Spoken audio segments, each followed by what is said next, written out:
do you market for other people too, or how does that? Yes. So like, I'm glad you asked that, because I think that's still to this day like because you started as an influencer more, right? And then now you took that. Actually, vice versa. Oh, whoa! Right. Okay. I know, and I'm not doing a good job. I guess I don't do a good job having that. So I wasn't even supposed to do marketing. I thought I wanted to go. I majored in creative writing English, so I was gonna go write books and be a professor. That was like my dream goal. Well, I had some imposter syndrome getting into the master's program, so I just ended up not applying to anything, graduated, and I worked. So I just went into working, leasing apartments. And I was like, maybe I'll just work the pipeline and leasing apartments and move on up. Well, at that point, that's when I realized people were getting paid to do like stuff online. And I'm like, I've been on social media since middle school. Like I could do this. Well, I couldn't get a job. So I started freelancing and doing it for other people for free while I worked my 9 to 5. And then COVID came around and I was like, I'm tired of this. So I quit in the peak of COVID, which now when I retell that, I'm like, that's actually the dumbest. On paper, it's like, why would you do that? Paper. Like everyone's looking for a job. People are getting laid off left and right. And you chose to quit your job. But looking back on it. It was like, it really was great timing. But I'm such a, I've been doing this since high school. I'm like a leap of faith person. I'm just like, I'd rather just try and just see. And if I fail, then it's like. Fail forward. Yeah. And I'm like, okay, let me just try something else. So I just felt that urge and I was like, I'm just going to quit my job. So it was like COVID. So it might've been like April when I was like, okay, I'm going to quit my job. So like, that's like when it was really amping up. You like had enough of COVID. Like, I was like, boop. But it was, I'm not going to lie. I was broke as hell, but that was an amazing summer. I did nothing. I like sat outside because it was, again, everything was shut down. So it was so quiet. And, there was definitely, I feel like COVID was devastating, but then there was also things of like, that's where the business started. So I filed my LLC that summer too for Quirky Creative. And I was freelancing just like, I'm going to learn. And I had so much fun freelancing because I'm like, I'm not good enough. And I'm like, you're not paying. So if I fuck up, then it's like, this is free work. What did you expect? You know what I mean? So like I did that. And then I had odd jobs. Like I DoorDashed, I did Instacart. I was bartending. I was doing a lot of stuff in between to make the pay the bills. But that's pretty much what I did up until 2022. And then I finally got my first paid client. So I was running people's pages then. But then at 2022 is when I was like, okay, I need to learn some new skills and I need to learn how to use TikTok because it's so big now. Yeah. And I was against it at first. I'm not going to lie. I was so anti TikTok and I was like, that's not professional. I should learn how to use all the social apps. And I practiced on myself and that's how BR Talk started. I did not want to be an influencer. I didn't even look at it as like, I'm going to be this influencer. I was just like, I'm going to practice on my page. No one's going to see it. So again, if I fuck up, no one's watching. I only get 2 views anyway. And I was just practicing different styles. And so the first time I didn't do any voiceovers because I was like, I don't feel like talking, blah, blah, blah. I was like, let me learn. Let me try a new style because that's what you're supposed to do. Experiment. Did the video instantly. And I was like, oh, so I'm excited. I gotta double down now. Yeah. That's exactly what I did. I was like, I have to double down. And I started posting 5 times a day. I was eating out like crazy. Maxed out my credit card. Again, very risky. As someone who didn't have money coming in, I was swiping the credit card and I was like, God, I pray this works out. Like, that's all I was like, I'm just praying this works out. So I doubled down on it and it did really well. And I was like, oh, this is how you build BR Talk. And I wanted to use that to be like, hey, companies, I've built a thing with the strategy. Let me do it for you. And then I was going to kill off my personal page and just do the businesses. That was what the plan was. So that's why it's always funny when people are like, oh, you started your business. And I'm like, no, it's the other way. Because if I didn't start the business, I would not be posting personally, I don't think. Because I just was always more of a behind the scenes person. Even though it doesn't seem like that, but I used to always say, I'm like, the people who need to know me are going to know me. Yep. Like, I don't need to be known. Just people who pay me the right amount will know me. And I'm going to live a very good, happy, quiet life. I can relate to that. So, so to say where I'm at right now, it's like, okay. I'm not mad at it, but it's also like it just wasn't expected. So I feel like I'm always kind of literally learning as I go because I'm like, I didn't have a business plan. And then on top of that, I say I did that to learn to freelance for clients. But really, I was freelancing to get clients so that I could get hired by an agency. Like that was the goal, was to get back to corporate because no one wanted to hire me. Like that was the big plan. So I was like, oh, I'm just going to keep learning, build up my portfolio. Now I'm going to go work at a nice agency and get back to that 9 to 5. Well, here we are 5 years later, still freelancing. You know, it just didn't stop. So yeah, I'm so proud of your story. It's I appreciate it. But it's so inspiring. It's because I was talking about, I can relate to this because we're just talking about like for the last 15 years, going on 16, we've had the business, the Restaurant Moms, and still people don't know, like I'm the behind the scenes guy. Like they don't realize that I started it from the ground up. Yeah. So whenever, like we were talking about bad reviews and I respond to them all, when you reach out to them, they don't realize that there's an actual human being behind this business, which is where this whole thing started for me. It started off a little bit differently because I wanted to give people content because I can just shoot this whenever I want, right? So it's not a hassle. It's not hard. So shooting it was the easy part. Giving it away was also the easy part. And then it morphed into me now trying to be the face of the business because I have to be now. Yeah. It's 2025. I have to be the face of this business. Especially with how socials have been, like where it's pivoting and they want to see the I know, human. Right? Yeah. Doesn't it kind of sucks, but because I feel I get it though. I feel awkward. Yeah, I feel super cringy when I'm doing this. Yeah. It's not like I would say anything different here than I would in real life. Exactly. You've met me. You know, it's the exact same person you see. Very consistent. Yeah, right.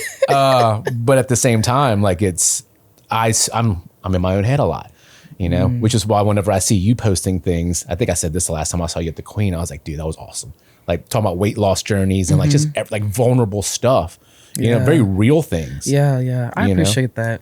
And it's hard. It is hard. And it's like, even hearing you say like, oh, your business journey is inspiring. It's like, I hear that. Then I'm also like, I want more. Yeah. I don't know. I feel like I'm not gonna lie, JP, this week has been very like, I kind of had a like shut down. I'm just like, I'm so burnt out. Like, I think, and I was talking to a friend about that because she was saying, like, she had her business and she kind of ended up pausing it because it was just a lot for her. And she was like, oh, I kind of feel like I failed and this. And I was like, I wouldn't say that. I said, you got to stop on your terms because, you know, you were building it, but you still have your income. Like, and I was like, you don't know what people are dealing with. I said, there's a cost in everything. So I was like, I don't know how I look on the outside. I actually want to ask, because I would love to know what an outside POV is of me, because I think I don't understand how people are viewing me because I'm just seeing myself as me. But I'm like, on the outside, I'm guessing I'm like, oh, your business is growing, it's this and that. And I'm like literally shutting down. Like, I'm so burnt out. So that's why, like I told you, walking up here, I'm like, just phone is off. I'm glad we're talking today because I literally cannot check my phone. Like, I get a text and I get anxiety. It's so bad. So bad now. And it's like, even my best friend was like, girl, what is going on? Like, you have never been this anxious. I'm like, it's really that phone. What did the parents say? It's really that damn phone. I'm like, I think just being online, doing everyone's socials, and then I get off and do my own socials. And I'm like, I'm constantly online. And I'm just like, you're bombarded by like, it's almost like a false reality. Yeah. But it's real. But it's not legit. 100% real. Exactly. So it's just like, I was like, I'm just so tired. So I'm so burnt out to where now I can't even, like, editing takes a lot out of me. And I'm like, damn, so now it's hurting, you know, maybe the business flow. And clients probably. Yeah. Exactly. And so then you feel bad about it and the cycle continues. Exactly. And I think, but to be honest, the signs were there early this year, but you know, it was like, push through, you got this. Like, I had my business partner, he was saying that on the phone this week, like, well, you got this. And I was like, I'm gonna be honest, I don't want to fucking hear that. Like, I don't want to hear that right now. Like, I don't got this. That's what you're not understanding. I'm just sitting there like, I don't know what to do. Granted, maybe I just need to rest. Like, I think it is just cut down the workload and just literally just figure it out. Because again, I just told you how the business started. There was no business plan. I feel like I kind of have like a makeshift raft, and it's like, cool, people fuck with me and the business is great. And I've been able to help grow pages, but it can't fit 20 people on there, you know? So I'm like, I feel like I just need to have a place to pause and like, let me build a proper boat and then everyone can come back. But like right now I'm just like, so any text, it doesn't matter who it's from. I'm like, and then I'm like, calm down. I'm like, calm down. Like, it's just constant. So yeah, so it's just, that's where I was at. So I was telling her that I'm like, look, I don't know how people are perceiving it, but I'm sitting there in my house, sitting there like, fuck, I'm so burnt out and I can't think. And I'm like, everybody needs something. And then you're working so much. And then you don't even want to start on like family. We never hear from you. You're so busy. You're so this. And it's like, I want to hang out with them. But then by the time I get home, I'm like, I just want to take my bra off and go to bed. Like, I don't want to do anything but just sit and just like, that's it. You know what I mean? Like, and I don't want to look at a screen. I'm just like, I just want to sit in silence in my four walls. But yeah, like that is how I've been feeling. So it's just always interesting hearing that, because it's like, okay, is it inspiring? But then I'm like, damn, well, I'm dealing with all this shit right now. And everyone's like, oh, you're doing so great with the business. And I'm like, I don't know. I don't feel like that. Like, let me tell you why I think it's inspiring. I think it's inspiring because I know what it takes to get to where you are. I know those nights. I know the waking up at 3 o'clock in the morning, not being able to go to sleep, like writing notes into your phone, right? Yeah. The stress, the anxiety, the am I good enough feeling. I get that. I still get that. I got that this week, right? Like, it's crazy because you know what restaurants are going through right now. And it's not solely like the restaurant's fault, right? There's, I mean, there's obviously things that we can do to increase business and do everything, but people are going through a tough time right now. And until they stop going through a tough time, restaurants are kind of the first business that gets hit. Absolutely. So when you think about like, am I doing the right things? You know, like, I've been having this feeling for the last almost 3 years, right? So the first year was pretty tough. Like the 2 years after COVID, I think were good, right? There was still money in the economy. People were still spending money. We were all good. We were fighting a completely different battle with like labor, rising food costs. Now I don't think I've fixed the burnt out part. It's like, what do you do? Like, it's like, how do you you remind yourself that you love what you do and why you do it. So I practice gratitude a lot. I told Jeff does it every single evening when he sends like his end of day recaps and stuff, you know, all the clients he saw. But even for this business, it doesn't feel like we're moving the needle, right? I mean, we're making money, we're helping people, we're doing all of those things. But to you feel like you should be doing more a lot faster because you see other people seemingly doing it more and faster. But then when you talk to them in real life, which is why these podcasts have been so amazing for me, because I'll bring in chefs and restaurant owners and operators. I love him too. I saw that. I was like, we get to talk about this, right? It's almost like therapy, because when you meet me out, I'm not going to tell you, I'm not going to dump my problems on you. Right. Yeah. Let me be like, hey, I'm so burnt out. Like, by the way, like, actually, I don't know what I'm going to do. And then someone's like, oh my God, your life is so tough. Like, I feel so bad for you. You know, like, but And then I struggle with that too. Cause then it's like, I don't know how to say this. No, I'm gonna just say it. Like I was I wouldn't say I was complaining. I made a post online just like, oh, I kind of miss like just being brainless. Like when I worked at Winn-Dixie, it was just stocking. Like, hey, put the cans on the shelf. That's it. Like, it wasn't like, think of this like super big old campaign in order to bring in these people and you have to do put the cans on the damn shelf. Yeah. That was it. And I was like, you finish that, you get paid. One it's like, singular you know, focus. Yeah. And I was just like, man, like, I kind of miss that. Like, it's just, you know, because then once you're done, that's it. You're not going home and you're like, oh, did I rotate all the cans? No, you just put the cans on the shelf.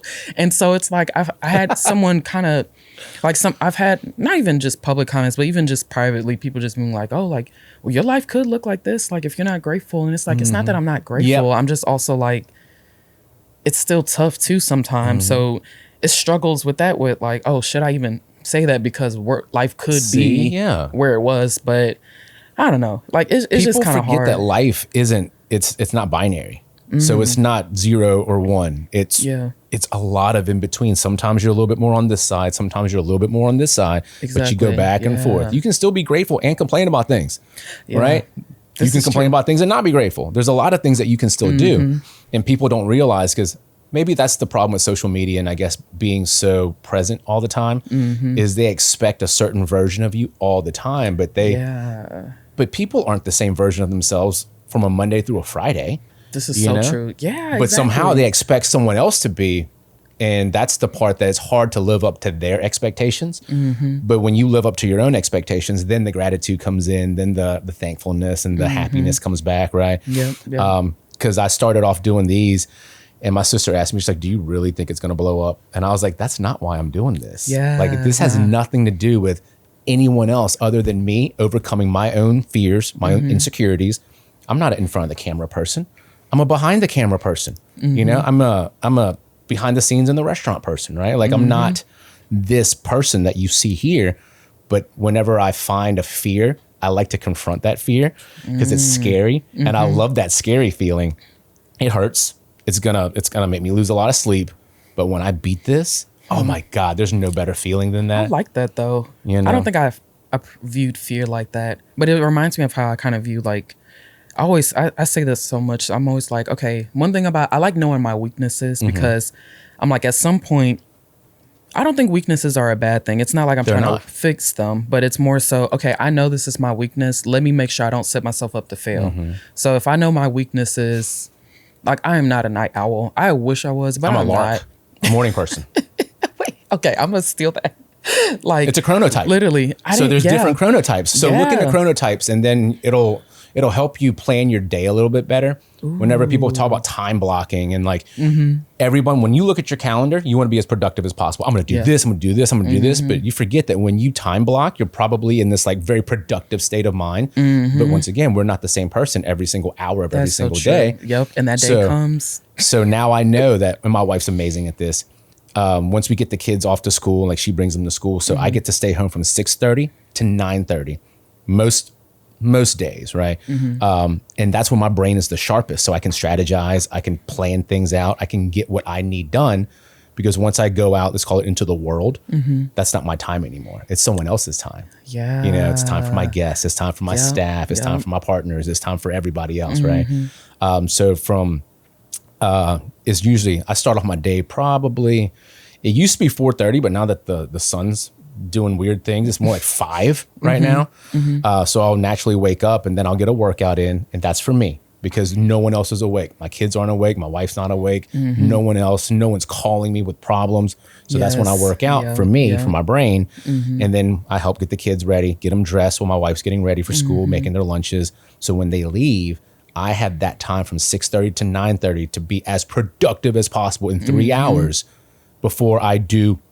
I'd still call it productive, but like my level of productivity is a little bit different, right? Yeah, no, I'm so glad you said that because like I said, not a night owl. So I'm like, so don't try to be. Yeah. And I'll always be like, oh, okay, I'll get this edit done. And I don't know why I'll say that because I'm like, I know by the time 6 hits, I'm such a battery. Like, it's not even funny. You know how your phone hits 0, it will shut off. My body literally, if it hits 0, the lights out. My friends make fun of me all the time because they're like, you'll be talking to mommy and then next thing you know, your eyes closed. You're thinking you're having a whole conversation and I fell asleep. But I'm like, I will fall.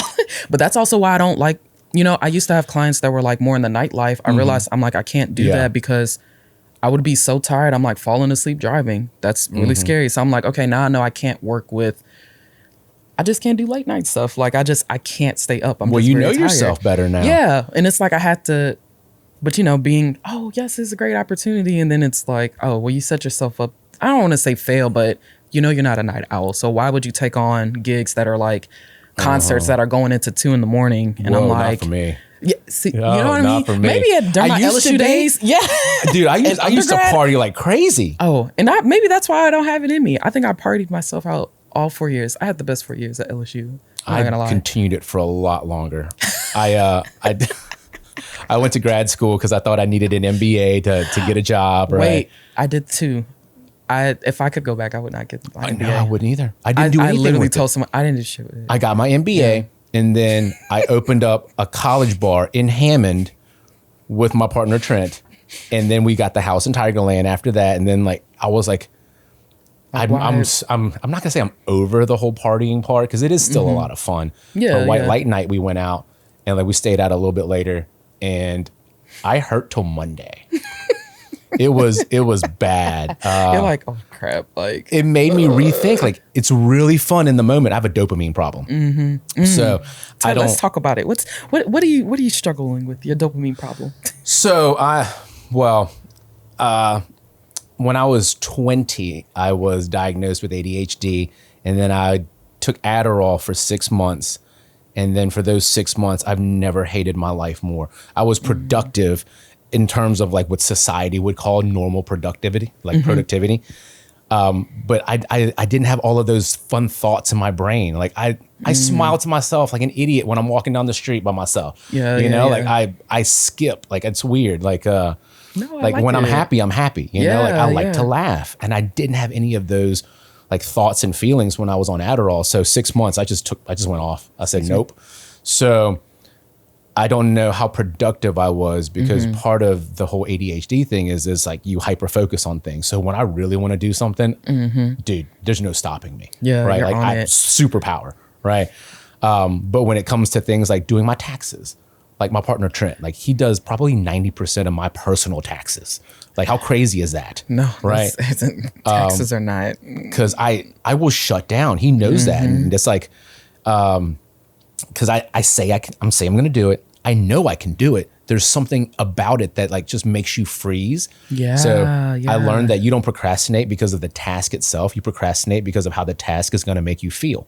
So I know it's going to sap all of my energy, and then I just don't do it. And then I have the guilt, and then it goes on and it's on and it's on. It used to be like I'd get penalties and stuff, you know, late fees. And you're like, but I'm going to get to it. But the late fees had to get so bad that like, all right, now I'm doing it. Right. Yeah. So there has to be that point where it's like there's a saying, like I can't remember exactly what it was, but the comfort of staying the same versus the discomfort of changing or something. One has to be greater than the other for you to change. And that's how I was until I realized how I can get around it. So the way that my life works now is every idea that I have, I capture it digitally. And I just put it somewhere. And then when I'm full of energy, like in the mornings, right, I can go through and process all of the things that I wrote down on my phone into categories. Our moms, home and personal, you know, like Lana Oliver stuff, you know, like anything, like family, you know, like ideas for later. And then once I classify them, I write down the top 5 things that I need to do on a piece of paper so I can cross them out. That physical act. I like a good line. That dopamine hit, right? And it's not just a line. Like I will wear that paper out, you know, like I'll run through a whole ink pen just to cross this thing out. But how good do I feel to move on to the next task? So I've realized that there's a lot of things in my life that deplete my dopamine. So I have to eat healthy. That means a lot of protein for me. If I eat a whole lot of protein and I get my sleep, my recovery, I work out, certain activities will boost my dopamine, which then boost my motivation, my focus. Supplementing with vitamins that I'm deficient in, like zinc and selenium, crazy things, right? It's crazy how those vitamins like make a huge difference too. Like literally will shut everything else down. I'm like, because I didn't have vitamin D. Yeah, right. And I'm like, oh. Because you forget that vitamin D fuels this process and like your whole methylation cycle is all messed up. It's like, it's so crazy. And my next thing is trying to get more cardio in. I said that this morning at the gym. I was like, I gotta get more cardio. I hate it. I'll lift weights all day. I actually do lift weights. It's so boring. Yeah, me too. So my wife walked in this morning and I was still in bed. It was probably at 6:30. And she was like, Joni's going to ask you to go for a walk and a run. I'm like, oh. Joni's my 6-year-old. And in my head, I was like, God, I don't want to do it. But I was like, if my daughter asks, I'm going to do it. You know? So she walks in, Dad. And I was like, all right. She's like, let's go for a walk, you know, like a little jog. And I was like, okay, you know, because if she says it, I'm going to do it, which I also need that motivation, that spark, right? Because I'm not going to let her down. I have a letting people down problem. So I'm a people pleaser, but not in the bad term of things. Like I want to make people happy. I love making people when people are happy. It makes you happy. I feed off of that. Yes. Right? Yes. It just, and then it snowballs. It fuels me. So if I make you happy, you in turn make me happy, but you don't have to know that that's what's happening. I know what's happening, right? I feel that. So we went for a walk this morning. I got 5,000 steps in, you know, just walking with my daughter this morning. So then that's fire. I know. And I was like, and she was like, Dad, we should do this all the time. I was like, if you ask me, I'll go. So ask me. You need to ask me. But I am not that person to say, hey, let's do this. Cause my routine's already lift weights in the morning, like work out. And then like I put on weight and I lose weight pretty easily. So I'm in week 3 of trying to lose weight right now, which I'm already down a good bit and I feel better. But 3 weeks before, it was a 6-week period where I just didn't care. Like I was eating everything I wanted. Sugar crept back in my life. When real sugar creeps back in, I'm a slave to cravings. Like Absolutely. I can't. I told my trainer that I was like, sugar truly is like it's the trigger for me. Yeah. Oh, it's so. It takes about 2 weeks for me of not having sugar to then go, whoa, it doesn't have a hold on me anymore. Yeah. But then when I have that feeling, those 2 weeks are It's hard. a hard and then 2 weeks. And then, but when I get to that part, I was like, dude, sugar holds no power over me. I have one cookie, 6 weeks gone. You're like, what? You can't. No, literally. I know. I think my trainer was like, you can have your cheat. He was like, get you a little cookie. And I was like, no, you don't understand. I said, if I get this cookie, I will eat the whole thing. Yes. Oreos, I had to stop buying them. Let me tell you, Dude. I will clear the whole pack in a day. King cakes, man. Oh, any kind of cake. I will stand over it while I talk to you, and it'll be gone by the time the conversation's and then I have the nerve done. to take slices. Like, I'm not just going to eat the whole thing. Yeah. Then I got the nerve to cut slices. You're going to eat this in one sitting. I leave the knife sitting on the edge of the sink. Absolutely. Because I'm not going to. I'm not going to dirty up another. No, seriously. But I know I'm going back. Yeah. Oh my gosh. See, and that's where the foodie life was making it hard. Like, I feel like I've been slowly kind of separating from it, because even just with health, because like I had a little, I don't want to say health scare, but it was kind of like a health scare like 2 years ago, and I was like, oh, like I'm way too young to have to be worried about having like a heart attack by 30, right, but that's just how much I was eating. Like I told you, I was posting 5 times a day. That's There's like no way I 5 can post. restaurant meals. Dude, a restaurant meal, they taste so good because there's a lot of things in them. See, and that's like, I'm not counting that. I probably was clearing like, had to be 3,000 to 5,000 calories a day, probably. Like if I were to actually track it, because I ate out breakfast, lunch, dinner. Like it was eating out. So like I just cooked this week. I think I have not cooked a meal in a long time. Not that I can't cook. It's just, it just blew up so fast where I really didn't have to, because I was always getting food. Yeah. And I was like, well, there's no point in me spending money to buy stuff if I'm getting it for free or doing collabs and stuff. But yeah, like it was nice to cook a meal and like control what it was. But yeah, it was funny because I was gonna bake something. I'm like, oh, I don't even have a sheet pan. That is how long I have. Well, you just moved into your new house too. I did. It is nice. I was very scared to buy a house for a long time. Like even my realtor, she was like, you always were saying, oh, I don't know. But now that I'm in the house, I'm like, okay, I really enjoy it. Like even maintenance aside, like I know people are like, oh, you're gonna have to do this. I'm fine with that though. I really do like it's part of it. Yeah. But it's been a month now, so I really enjoy the. Yep. How was the process for you? I haven't bought a house. It started off quite a few years. So honestly, it didn't start off pretty bad. Like the pre-approval actually was a lot faster than I thought, because I was like, oh, I might not. They just want you to spend money. They'll just give it to you. I know, right? Yeah. It worked out pretty well. Now, I will have to give it to my CPA. Like, if you have a business, having your books together, I'm so glad I decided to do that like 2 years ago. Because as soon as I sent it, they were like, oh, it was like a quick, oh, okay, we see your P&L and all the acronym stuff they need. Where it got stressful, because I was, posting updates and stuff, and then it started, I kind of fizzled out. Because even my friends were like, we wanted to ask, but like you got quiet, so we didn't know if something happened. You just got busy, yeah. Not really. I just was like, ooh. Like, so my thing, JP, like if I'm in the middle of something, I kind of like I just kind of close myself in. I get very quiet. So that's why even with the burnout, like that's what I'm dealing with now. And it's like, I know what I need to do. Like I'm going to have those conversations, and they're going to suck. But it's like, it's not fair to the clients that I'm like, okay, I took on more than what I should have. That wasn't fair to y'all. What do I need to do to just, make sure I honor what I need to finish with y'all, but also I have to be realistic. I can't do what y'all need. But it was like, I was waiting for the clear to close. And again, just super anxious, no reason. And my realtor was like, you don't have to worry. But I was like, I don't know. It's like, such a nerve-wracking process. Yeah, because it's like doing it self-employed. You're waiting for someone to judge you. Yeah, literally. And I was you like, can't do anything about it. Because I always heard, and everyone's like, oh, they're looking at like your credit utilization in this, and then they're looking at your business spending, and I had to have a certain amount in the business account. So I'm also like, God, I hope something random, like you can't open up sometimes a new I credit forget, card. You can't like, do anything. Yeah, don't open a credit card, or like this haven't happened in a long time, but like when I would do free trials, I'm the worst at free trials. I will forget to cancel it. So you're their target market, that, right? Oh no, I'm the key. I'm literally who they're looking for. I'm not falling for it no more. I don't do free trials. As soon as they ask for a card, I'm like, I'm just not. Either gonna have to buy it outright, or I'm not gonna even try it, like because Amazon subscribe and save. Ooh. No. Oh, I will do it, but immediately I will hit the edit button, and I'm going to cancel my subscription, and I'm not going to give you a reason why. I need to do better. Just to save 45 cents. Yeah. But it's still but it's still savings. But yeah, LinkedIn, I tried their like premium, And it was a long trial too. Those are the ones They too. are. Completely forgot. I woke up, 3 account months. was negative 700. I was like, oh my God, like somebody hacked me. Someone robbed me. No, it was me. Because I did not cancel my LinkedIn. I called them. They were like, yeah, we don't do refunds. JP, I was sick. So, now I don't do free trials, but I was so nervous. I'm like, what if I did a free trial for something and I didn't remember and they take out this random big old chunk of change? So I like locked every card. And so it worked out though. He gave me the clear to close. But basically what was like, I owe money to the IRS. Whoop-de-doo, whatever. You own a business. This week.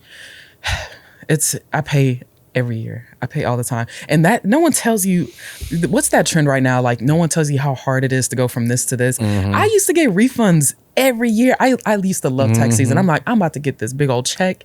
And then it went to a big old bill. And I was like, oh my God. This is ridiculous. I was not prepared for that transition. And then you get upset at all the people who get their checks back.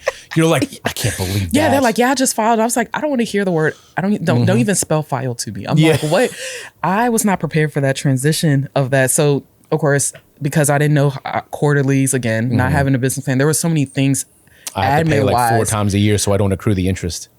Didn't know that. So I used to be like, oh, I'm gonna just wait till the end of the year, do my little payment plan, whatever. Well, so I'm still paying on like old taxes and stuff. And so it was just this weird thing with like the underwriting was looking for like a payment plan. And I'm like, yeah, like it's right there, which it's kind of, to me, I feel like it's a little shady because even my loan officer, he was the best. Government? Yes, the government. It's not, it is shady. He was like, yeah, of course. Like, he was really advocating for me because he was like, they're looking for a payment plan. And I was like, I'm telling you, all I can show is a receipt that they take the money out. There was no document or email that says, hey, mommy, you have agreed to pay this amount every month.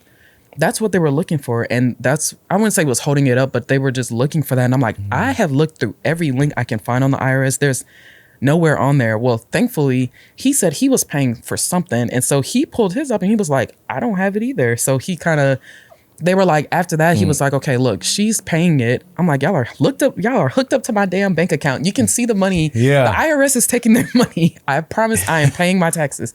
But it's an internal revenue. Yeah. So he was like, he was like, that's just so weird. Like they're looking for a agreement, but there's nothing there. And I had to show them my own personal one and say, hey, even I don't have one. Like she's telling the truth. So then after that, I got the clear to close. But I was like, what would have happened if they were like, we need an agreement? Nope. I wouldn't have gotten the damn thing. And I'm like, that's not fair. Like there's no thing on the IRS that says, hey, you agree to this payment plan. Like that's just sketchy to me. Like, why? But they take their money out. Oh, they get their money. Oh, they get it every single time. They don't give you documents or anything. You don't get a receipt. Like a couple of months ago. Oh, it just comes out your account. There's no email confirmation. You just notice, oh, hey, couple $100 or $1,000 left. Yeah. And I'm like, oh, okay. They took their money. Yeah, they took it. So that time period when he was just like, hey, do you have anything? And I was like, I swear I'm giving you everything. I'm like giving him every login, every sheet of paper. I was like, I don't know what else I need to give you. I'm not hiding anything, look, I promise. I was like, I'm bearing my soul to you. Like, I swear you know all of my financial information. But yeah, that was what it was. But it worked out. And then I told everyone, you did I was something like, okay, scary. I'm good. Yeah. But yeah, so that's where I kind of was like, oh, it started getting like, because I was like, I'm going to be very sad if I shared all this and then I didn't get the house. And then I have to go online and be like, hey guys, I didn't get the house. I don't want to do So I was like, I'm going to just fall off the map. That's not always the best thing, but that's kind of like my, I guess I cope when I'm in the middle of something. So like, I'm trying my best not to do that because like I'm burnt out. And it slows me down when I edit, which isn't good because if there's timelines like, hey, like this time of the year is so busy for influencing because Black Friday, promote this, promote that, do this, do that. So like Louisiana Lights, I was supposed to go edit this, do the giveaway the next day. It took me a few days because I was like, I'm so tired. Like I didn't even know how to do the voiceover because you could hear it in the voiceover. Like you would listen and be like, are you okay? Like this sounds like it's not cheery and you want to do the Louisiana Lights. So it took me a few days to even get the voiceover. It looks great. I was about to say it sounded fine. Yeah, but it took me forever. Yeah. You're like, this sounds like I'm sad right now. Yeah, and I was like, okay, but I was like, well, let me just go and like watch some TV and just trying to get my mood up. Like it looks good, but it shouldn't have taken that much effort. And that's how I know whenever I'm like, okay, because I want to just shut down and just not post. But I've done that before. And when you get back into posting after not posting, that sucks too. Because like algorithms punishing you for not posting. So then you have to sit there and work haul ass to get back to where you were. So I'm like, I want to just disappear offline. But then I'm like, I kind of don't want to do that because it's going to be double work when I come back. So it's just like, I don't know. Like, that's just kind of what that is. But I don't remember we were talking about houses.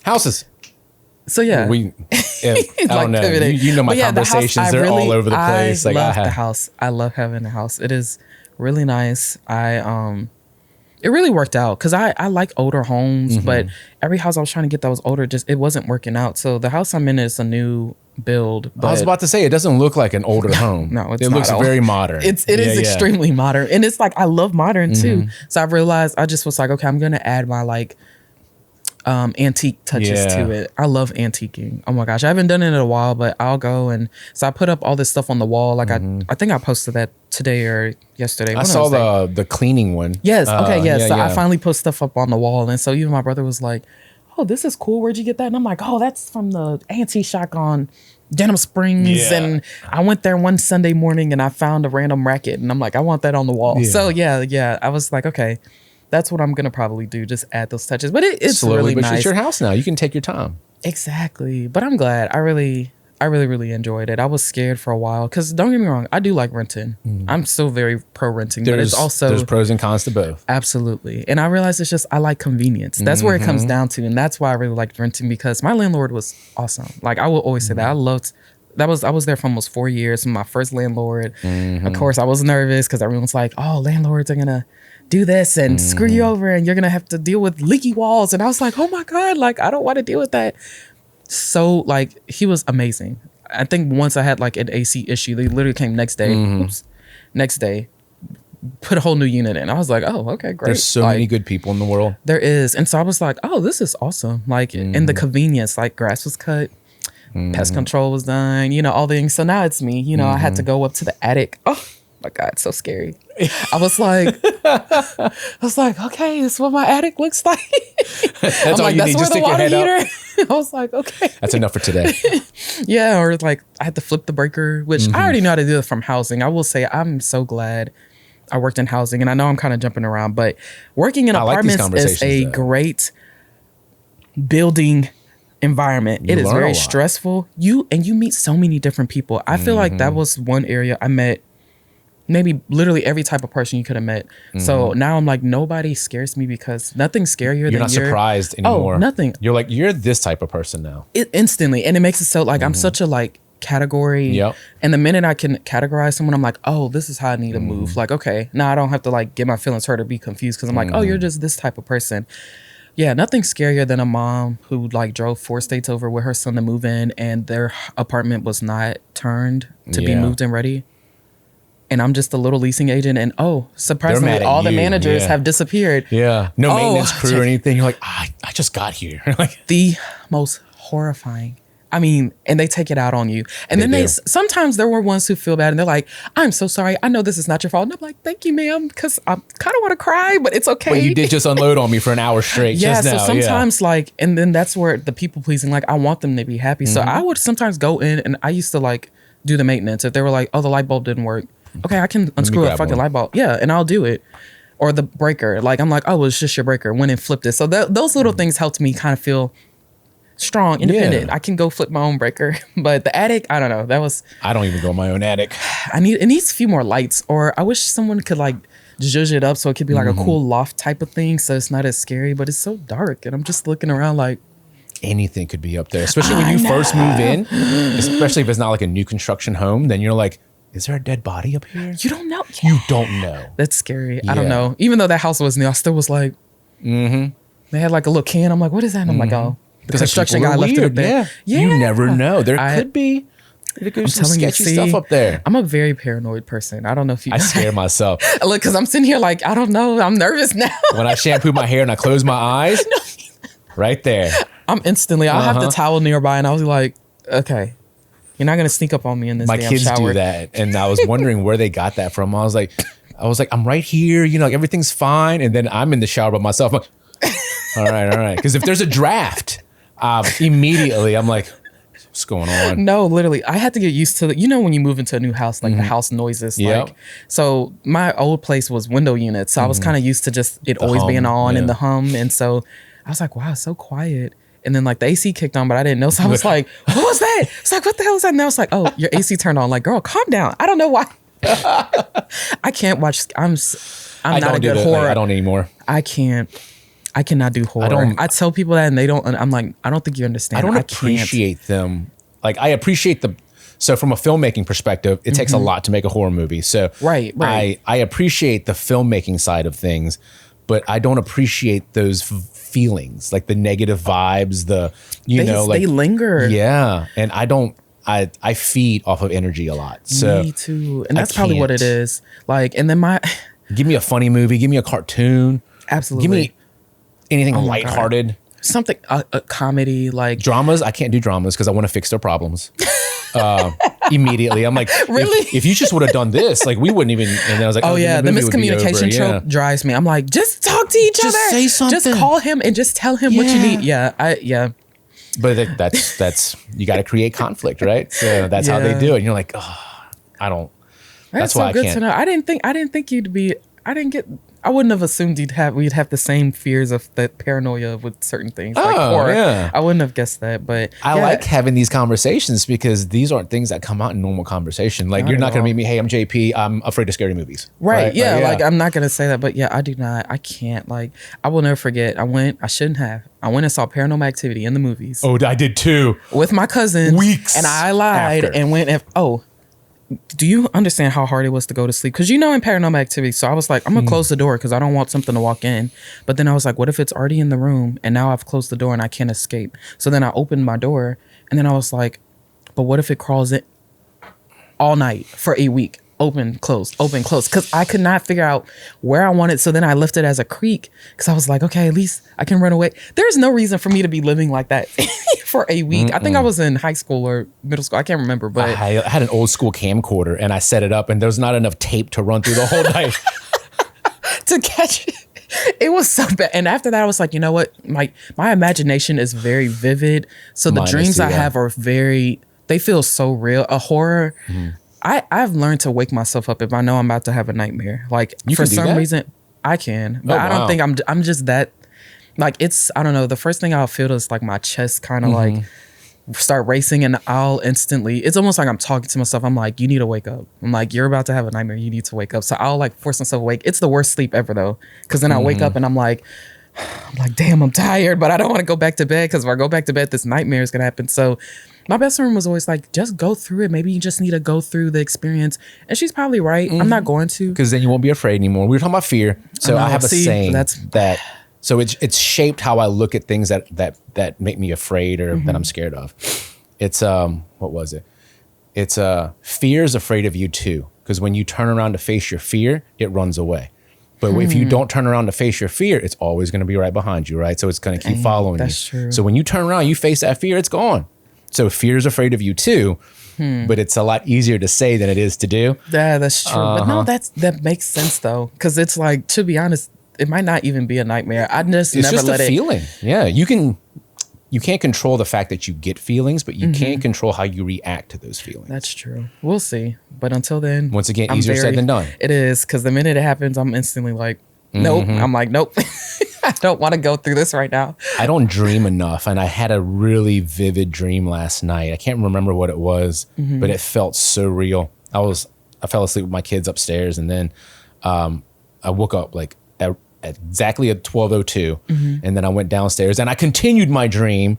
What? And I still don't remember what it was, but it felt so real. That's kind of fire when you wake up and then you can go back to the dream. Well, yeah, I had to like walk downstairs, go to the bathroom, and then it just kept going on. But I loved it because when I dream, because I don't dream a lot, or I don't remember my dreams anyway, it means I'm in real deep sleep, and the deeper the sleep, the better the recovery, and then that's where you produce all that dopamine you need for the next day. Since we're talking about dopamine again, so I know that sleep is very important for me because that's when I basically refill all of my brain juices that I need. Yeah. I want to dream more. I used to dream a lot, like as a kid, but I think that goes back to But it's like when I see something, and that's why I love that you mentioned energy. Like that's why sometimes I have to be very mindful of that because I'm like, it really absorbed it. And so as a kid, the dreams were just so vivid, and I would remember and like write them down a lot. I don't dream as much. I thought about writing it down because I was like, I'm gonna forget this. And I do. I don't know where I put my phone, but I have some of them, and I think sometimes I avoid the nightmares because there would be some dreams. It's almost realistic, so it freaks me out. Like it'll be stuff like, oh, someone passed away and then this happened and that, and I'm like, oh shit, like this, it just felt that real in the dream, and then I wake up and I'm like, oh my gosh, I don't want that to happen. But like, is this a premonition? Like, oh. See, and then but it doesn't help. That's me also going through my, because some people are like, it's just superpowers or something, like I could predict the future. Like I'm like, oh, I need to call this person. Like, no, but then I'm like, you know what, I also can't, it's not for me to sit there and overthink it, because it could literally just be a dream. Because sometimes you have those random dreams where you just have somebody random, like your random third grade teacher is there, and you're like, why is this person in my dream? You can't see their face, but you can feel it. Yeah, but you're like, you're in my dream, but I don't know why. Because then you can also be like, I was home, but it didn't feel like home. Dreams are so weird, but they're interesting. I don't know. And my mom was always a big, like, she's a very spiritual, religious person. So when it comes to dreams, she was like very honed in, like, oh, what did you see? Let's look, like, we got to look into this and that. So that's probably, so that's probably why sometimes I'm kind of like, she was like, I'm like, oh, did you dream this? Was there a peacock in it? You're like, there was a peacock. You're like, she's like, oh God, that's bad. You're like, what do you mean it's bad? Yeah, like, because I don't know if a lot of people, both of my parents are from Ghana, West Africa, so I feel like they just have certain things from their culture that they're just used to, like, you know, she takes dreams very seriously and just stuff like that. So I'm always like, okay. My parents did too, yeah. Yeah, but then I'm also like, hey, you know, this could have just literally been a dream because you watched an episode of SpongeBob really late at night. You know, like your brain is just doing crazy brain things. Yeah, but I also respect it too at the same time, because it's like, I think there's merit to it for sure. Yeah, you know, there's been a million people who've studied dreams and the impact it has on your life, and my mom is very empathetic. Like that's probably where I get it, right? But she'll feel it. Like she'll be like, you know, like your grandfather who's, you know, passed away, you know, like he was here, he did this is what it means, and you're like, bro, you're freaking me out. Yeah, like, yeah, can we just eat? Like, yeah. Like, it's so, I don't know. Moms are like, I don't know. I was like mom power. Like my little sister, we're 11 years apart. There's a big age gap, but she was doing something, and I was like, mom was gonna know, and she was like, I was like, no, she is gonna know. There has been times like just out the blue, and she'll just look at me and be like, did you do this? And I'm like, how? I'm like, how? How did they know? I don't know. Moms are interesting. They're like mentalists. So a mentalist, it's like basically a magician on steroids. So they just pick up on cues, and it's like a lie detector test. Like they look for a baseline. So they have to learn you well enough to have a baseline. And then when there's a change to that baseline, then they start asking questions. And they're not right all the time, but the questions lead and they build up on one another, and you start to give yourself away. And I feel like that's what moms do, because my mom did it to me all the time. That makes so much sense, because I will literally be like, how in the hell did she know that? Like, how did she figure that out? You felt guilty. You started fidgeting. And then, of course, I felt guilty. You didn't make eye contact, probably. Oh, yeah. You're like, oh, my gosh. No, Mom. And you're like... Yeah, like, and after doing that so many times, I was like, you know what? I just tell the truth now. Like, after so many situations, not even just with parents, but even in college, it's like, I'd rather be uncomfortable and just be honest. Like, no, I can't do that. Or actually, yeah, I did say that. Like, whatever I say, I'm going to say that to whoever. Yeah, own it. Like, it's just like, why are you trying to sit and hide behind stuff? Like, just say what you mean and mean what you say. My memory is not that good. So if I lie to you, I have to remember this. So I might as well just tell you the truth, because I don't remember the truth sometimes. No, literally. Yeah. It's like, I just have to be honest. Yeah. No, that's such a good point. Like, I grew up pretty sheltered. So like, I remember trying to like fit in, and people were like, oh, did you remember this scene from this movie? And I'll be like, yeah. And then it's like, no, because I don't even know what the movie is. But after a while, it was kind of like, why are you lying to do that? Just be honest. So now I just don't know. Yeah, tell me. Genuinely. Yeah. So people will be like, oh, you know this artist? And I'm like, nope, never. No. They're like, you don't know so-and-so? And I'm like, pull it up. Show me. Like, I'm like, no. Maybe I can learn now. Secular music wasn't allowed in my house. Like, it was very, very home, church, school. That was it. Like, it's just so, now it's just being honest. So I'll be like, no, like all those classic movies and lines, never seen. Lost on you. Literally, it's truly unfortunate, but I keep telling people, I'm like, well, let's do a movie night. Help me out. Like, let's go watch the movie, and so I can figure out these like things. But then at the same time, my best friend always be like, well, when we watch movies, you fall asleep.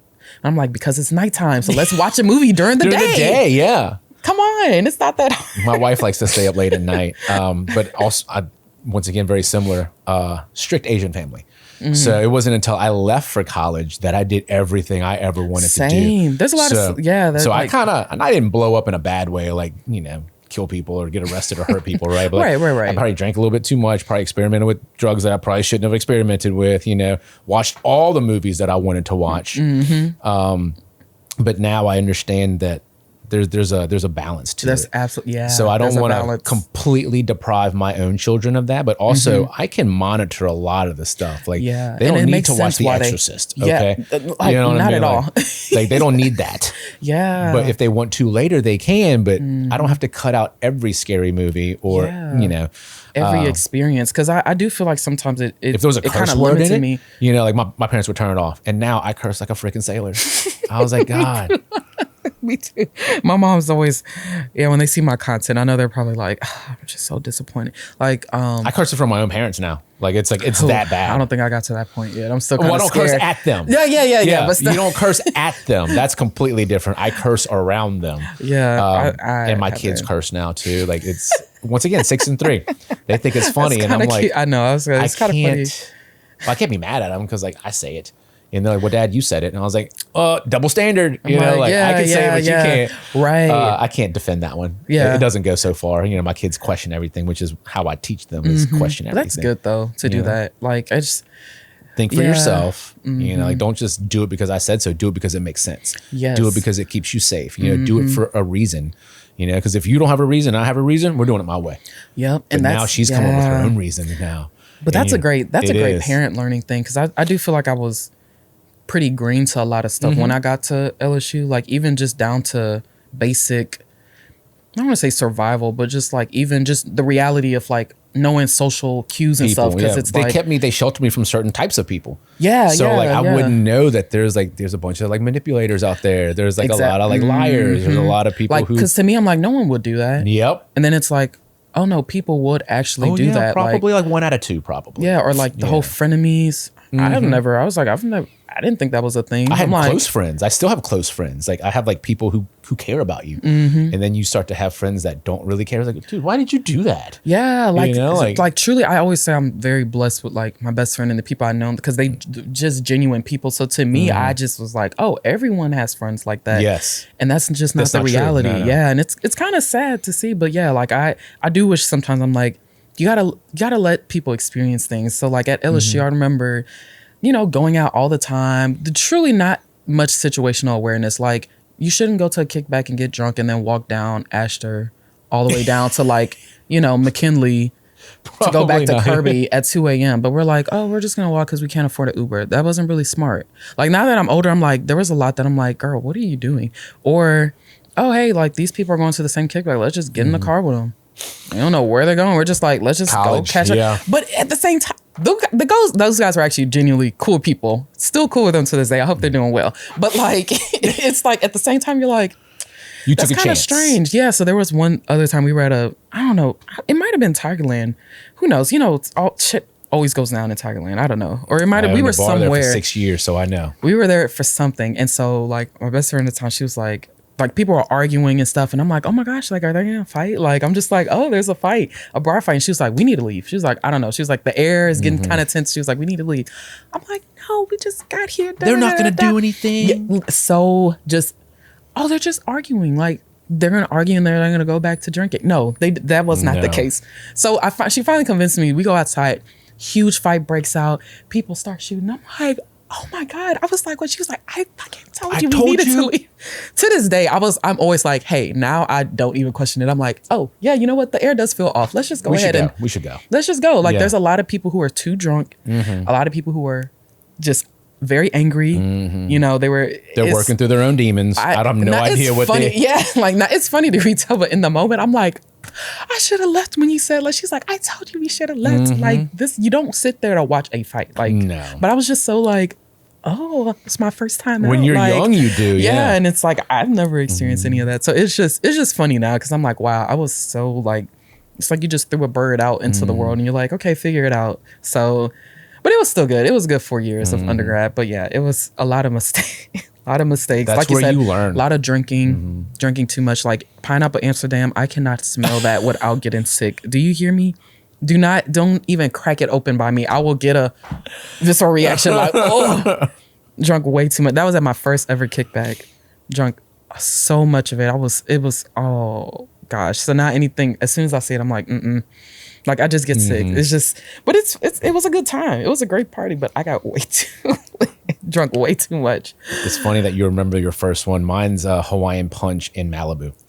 It was in high school, good. senior year. It's too good. Since the high Hawaiian school, Punch I've probably never had covers- it again. Really? Yeah, ever. No, some things she just don't. I'm telling you, it was crushed pineapple and the pineapple Amsterdam. I will never. I've never had that combo ever since then. Ever. It We've just moved was. on. Yeah, it's a different and then like chapter. you throw it up and you smell it, and I'm like, oh God. I was like, I don't want to smell pineapple ever again. and I love pineapple. Yeah, yeah. I'm like, and I love pineapple, but you ruined it. yep, Yeah. yep. So that was it was college. I had a lot of firsts in college. Like that was my opening. So I'm like, man, I'm so glad I did it. And at first I didn't want to go to LSU. I was so like, Where did you want to go? I wanted to go to either Tulane or Johns Hopkins. And so I do like now I'm very like pro like Baton Rouge, which because I was very anti Baton Rouge for a long time growing up here. But like the high school I was at, it's just in high school they never were pushed to me. They didn't push like LSU didn't come and speak to us at school or like Southern, not the way that they brought all the Ivy Leagues down and they would give us all this stuff and everyone's like, yeah, I'm applying here and I got this on the ACT and I did this and I'm going to this school.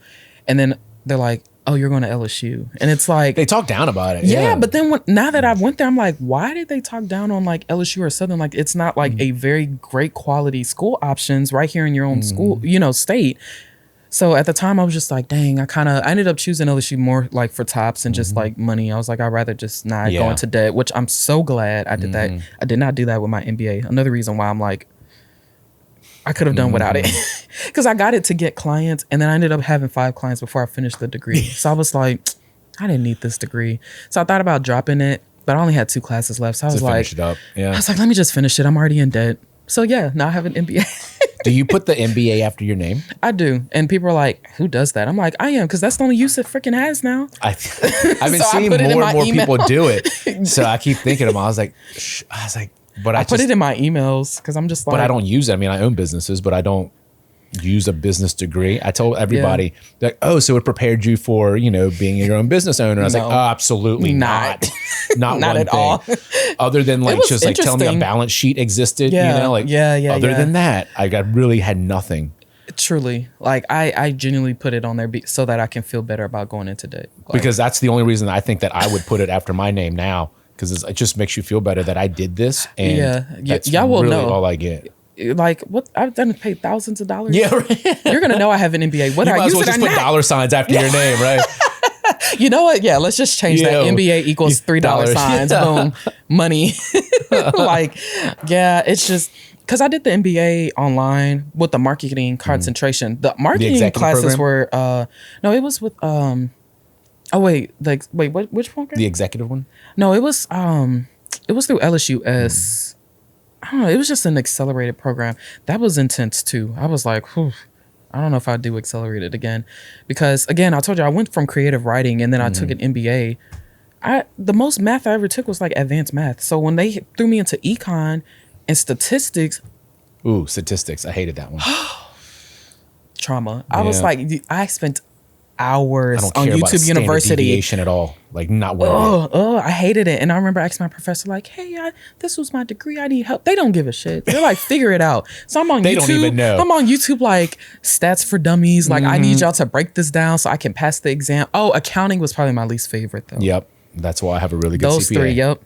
Absolutely. I was like econ, statistics, and accounting. And I was like, wow, I was not prepared to take those. Going from writing short stories and then it's, okay, yeah, figure out this. I can't even remember the questions, but I just know, I was like, I don't know.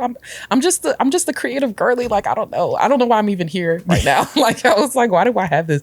But the concentrations, like the specific ones that were about marketing, those were actually interesting. I will say I did like those because it did help me kind of understand marketing from a business point of view. Because I feel like I had the creative side down pack. Like I would say it's almost very flow feeling like, okay, you know what? Now let's do a reel of this. Let's do this TikTok. And then sometimes it blows up and it'll work well, but you can't go and tell them like, hey, pay me this many thousands of dollars. Just trust me, bro. Like you can't say that in a pitch. You kind of have to know like ROI. How do you know how to do all this? So I will say it did help me kind of be a little more realistic because I feel like I'm very flowy. I still kind of am. So my business partner, Roland, he's very, hey, we gotta have a shot list. This, I'm not that type of person.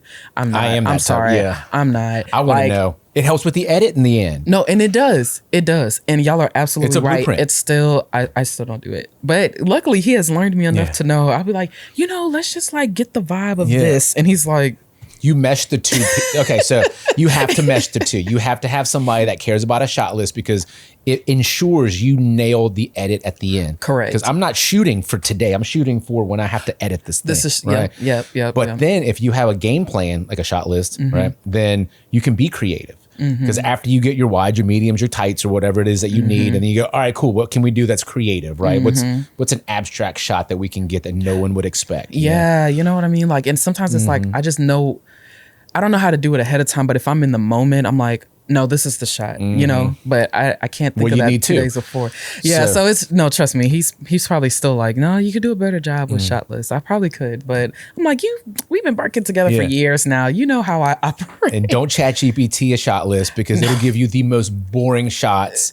It is god awful. I don't think I've ever tried that. It's not fun. Like everyone says that, it'll give you the bones and you're like, dude, not the way my edits go. Like my edits, you have to feel these edits. Yeah, you do. So it's an emotional feeling that I'm going after. Yes. It's not just a bunch of shots put together. Exactly. And that's what people are missing at the emotion. Like that's how I approach social. Certain dialogue a little bit longer, a certain look. Maybe you cut more on action. Exactly. Like I definitely like the emotion of social media. I think that's where more of the strategy comes in because I kind of look at all social pages like the way I used to look at writing stories, which I want to get back to that. Like, I don't know. It's very interesting because people are like, which I want to go back to Xing, like, what do I look like on the outside? But whenever I wrote a story, the first thing I would do is like, what do I want people to feel when they read this story? So anytime I edit, even to this day, my personal stuff, I'm like, what do I want people to feel when they watch this? And then every decision you make goes off of leads to that emotion. Exactly. Yep. So like when people watching, they're like, you know what?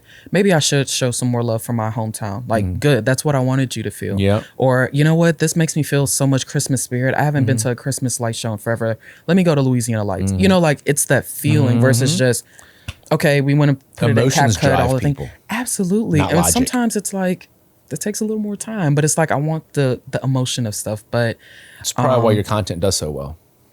Thank you. I try to be in tune, but when my emotion is, I'm tired, I'm burnt out, I was like, oh, this voiceover is not good. I'm like, I have to start it over. Oh, I like jumping around topics. So talking about burnt out, I wanted to say this earlier. How you get like over that whole burnt out feeling, it's different for everybody. But for me, I found that I can't do everything by myself. I have to do what I'm really good at. And then I have to surround myself with people who are really good at the things that they do. Yeah, that's true. So my partner Trent's amazing at like consistency. Like that dude, wow. He can do the same thing every single day, the exact same way.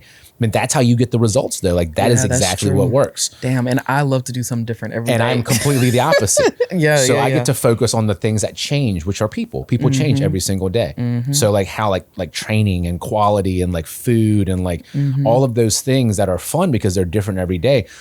Also, it's harder to gauge progress when you're doing it. My thing is harder to gauge progress, right? Because that's true. Yeah. Because today I might get through to you. And then something might happen, your boyfriend breaks up with you or something, and then bam, we're starting from square one again. You're like, dude, I thought we were making progress, right? But for me, I enjoy those things. So like, when shit hits the fan, throw me in, I got this. I love that type of stuff because I'll fix anything. Yeah, right? No, I'm not going to lie. I do like a little situation sometimes because I'm like, especially when I was working in like apartments, they'll be like, yo, this is happening. I'm like, don't worry, I got this. Yeah, like, give me the person, let them talk to me. They vent. I hear you. Like I have it down to a science. If you ask me to sit and go through the emails and do some admin, I'm like, I have to do what with the taxes? Like I have to go file what? Like, I have to, for let's call it the boring things. I have to figure out why it's important to me and then I'll do it. But if you just say just to do it, You're like, dude, find the reason why it's important, and then you'll want to do it. Yeah, that's but true. But if you don't create that want, you'll just always put it off. But building that team. Building that team, that's where Roland came in. Like, I mean, I've done video, like I do short form, but I realized when it comes to the like heavy gear like y'all have, it's like I like it, but it kind of it doesn't give me so much joy. Like I don't mind short gives form. Me the joy. Yeah, I'm a you know tech what person, I mean? Yeah. Yeah. See, and the thing is, I like tech though, so it's weird. Like I love tech, but I guess I like tech for myself. I don't know. It's if two that's different sides of your brain. Like this is easy because it doesn't talk back to you. You can figure it out. The solution's easy. Yeah, that's true. And then there's the people with the client side of things. They're always changing. So you got to find a good client, like a good person. Because if you don't, they're gonna walk all over you.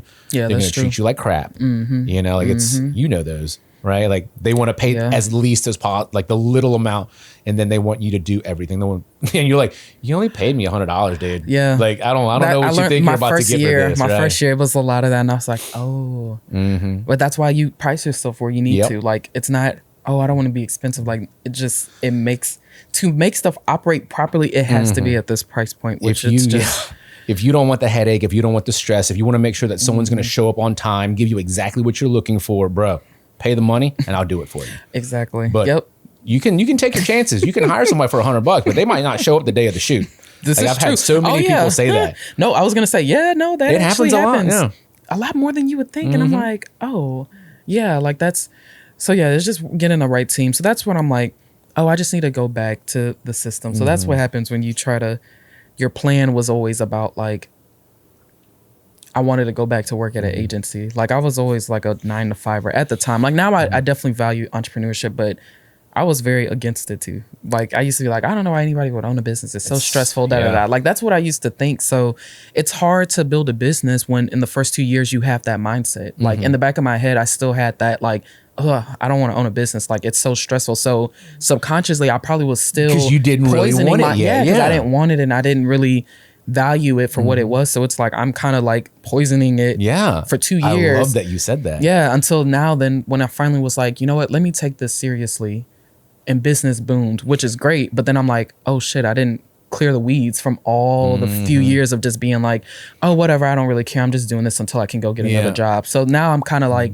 facing the consequences, I think, of that, to where I'm like, okay, you know what, I need to pause, I need to clean this up, make it proper, and then I can really go back to like, okay, guys, I'm ready to go. So that's what I always, it's just so interesting how I got to this point. Because I'm like, you can tell when someone's like, they planned it and they had everything there.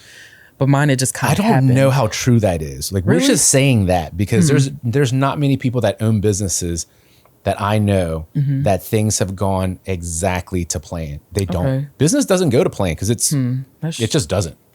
Like if you think it's going to be 1 to 2 to 3 to 4 to 5, very linear, you're like 1 to 10, and then you're like -3, and like it's all over the place. Yeah, but then how you overcome and like create progress is you just have to get a little bit better every day. Okay. And then you got to figure it out because there's setbacks. COVID's a setback right now with the economy is a setback, right? There's setbacks everywhere. I tell my partner this all the time. We started during a recession. So 2010, right? Like right after 2008, right? So every day Trent would walk in to the Hammond store. He would look at me, and Trent, feelings, right on his sleeve, right? He's like, are we going to make it? Bro, I don't have the answer for that. It's like, dude, I don't know. Yeah. Like, I don't know if we're going to make it, but this is what we're going to do. And then I was telling him through COVID, I was like, we made it through the first one and we crushed it. And then we got to the next level. The level's just changed a little bit now. It doesn't mean we're bad at what we do. It means we need to figure out what to do now. And if we can get through this, we can get through that. Yeah, so then we got through COVID. Then we got through the labor thing. And now the economy part that we're in right now. And the progress part, it doesn't, on the outside looking in, progress, it looks like it jumps, but it does this for the longest time. And then you hit. Right. Yeah. So I needed to hear that. I think that's maybe I'm in my head too, because I'm like, oh, I didn't have a business plan and I didn't do this, and I had a business plan. I did none of it. Once again, MBA, right? Yeah. So you're like business plan. You're like, because you're like, if a client asked me what to do, this is what I would tell them. But it doesn't work that way. Yeah. Because in business school they don't tell you that either. Which is why the best guests, like when like speakers came in, they're like, I had no idea what I was doing, but I figured it out. Yeah. And you know, I never used to understand when they said that, but now I'm like, believe in yourself. Yeah. So when people are always like, how did you get into this stuff? And I'm like, I just did it. Don't like give literally up. I just posted and I was like, I'm going to post every day for a year. That's what I told myself. And even if every post wasn't the best, but I was like, I'm gonna post every day for a year. It was reps. And so month 3 is when I finally realized, oh, let me try using a voiceover. And then it pivot. But I wouldn't have gotten to that point if I didn't post the 90 days before that to just figure out like, okay, this worked, this didn't work. You know, you just have to do it. But before hearing people say that, like, oh, I didn't know what I was doing. I'm like, yeah, but I'm like, are you really just downplaying it? Yeah, but now I'm like, no, holy crap. No one like, knows what they're doing. And it's kind of comforting though. So I appreciate you saying that because I was like, dang, like I don't have a business plan. Like, and I always, but it is true. Like you said, those first few years, I wasn't like, oh, I'm going to have this business. The same way with like, oh, I'm a behind the scenes person. Like the first 2 years of posting, I was always like, I'm not supposed to be in the limelight. So I feel like it made it hard for me to even show up in certain things. Cause I was always like, oh, like, no, I'm just posting this. Like, I'm not doing anything. I'm just posting food. Like, I'm always like, oh, I don't know why everyone's doing this. Like, I'm just posting food. That's kind of how I used to always say it. But I've had people kind of give me a different perspective of like, well, you posted this and then this helped this business sell out. Like, that probably covered their rent. Like, it's not just, oh, go eat here. Like, you helped a small business maybe be able to do something. So I was like, okay. You focus on something bigger than yourself. Exactly. Yeah, helping other people. Yeah. This is how this whole thing started. Helping people get content because it's hard to get. Yeah. We're all over the place. But oh, wow. I want to talk about that 7-Eleven thing. Yeah. Because that's a huge thing because we talk about marketing a lot. But I also want to talk about how you were talking about, it's not imposter syndrome, right? But it's more of your mindset. Your mindset was, well, I'm not going to do this for long. I'm not going to blah, blah, blah. So when your mindset's a certain way, it creates this identity for yourself. And then that identity leads to the thoughts that you have, which then lead to the words that you speak out loud. And then your body feels it. Your body doesn't know the difference. Yeah. So that's why affirmation works so well. You can't just do affirmation. You got to put the work in too, right? Yeah, right. But words of affirmation really do come in handy because your brain doesn't know the difference between a real thought and a made up thought. Right. Or, real versus not real, whatever that word is. Yeah. So I think about that all the time because that's how I got out of this whole, like, I'm a behind the camera kind of guy. Yeah. Who says, who pigeonholed me? Like, that's true. Yeah. I did that to myself. Yeah, that's true. But I can take myself out now. So this whole thing was, I don't care if anyone sees our content. I did it because it's good for you and it's good for me. We're having a good time. We're talking about the things that we go through that we normally don't get a chance to talk about. To me, this is more important than any views that we get. Yeah. The views are secondary. Like, we're going to get the views, right? Yeah, like, people are going to see it. But that's not why I do this. And I'm trying to use that exact same mindset to post more things on social media as well. Cause it's hard, dude. Oh, I don't. I tell this to every client. I'm like, they'll be like, oh, well, I couldn't post. And I'm like, I do this for a full time. And I'm telling you that it's not easy. Like it is a lot to expect. You got to do this. And then algorithms change. And now it's, oh, post more photos. No, now do long form. Now do short form. Now you got to use this, use edits. And it's like, holy crap, I just downloaded the app. Like, I'm trying to figure out. I just learned like the last thing we changed already. And and I'm like, it is a full-time job. Hence why I have a career. Because you can sit and do that. But I don't know, I feel like it gets even more time consuming. And that's just with one brand. So then it's like you're trying to do it for multiple people. But yeah, it's a lot. Social media is a lot. And like before I used to think I was pretty good at like having my blinders up. But I don't know, I guess after 5 years, I'm like, man, okay, I think it is. I don't know when or where, but I think it did. Scrolling has gotten to me because I'm scrolling on my page and then all other 15 accounts that I'm running because I'm trying to like learn their algorithm and their things. But that does mean every algorithm has different opinions and posts coming in. So I'm getting all kind of random just junk. Brainwashing. Yeah, it is. And it's like it's so interesting sometimes, but every single timeline is just very different. Like some people just... I don't know. Sometimes I have clients. I'm like, y'all remember I am on this page, right? Like I can see what, like how you built your search history. Yes. I don't think people know that. I'm like, you need to clear. If you search something, I can also see what you search. Or just use it on your own personal page. Exactly. Yeah. Now I promise I'm someone, I'm not going to blast anybody because one, I really don't care. I'm like, look, I'm just here to do my job and then go home. It's just work. But it's genuinely just work. But there's some things I'm just like, if the wrong person was on this, like that would be embarrassing. So I always clear out the search history sometimes because I'm like, I don't think I can see that you searched that.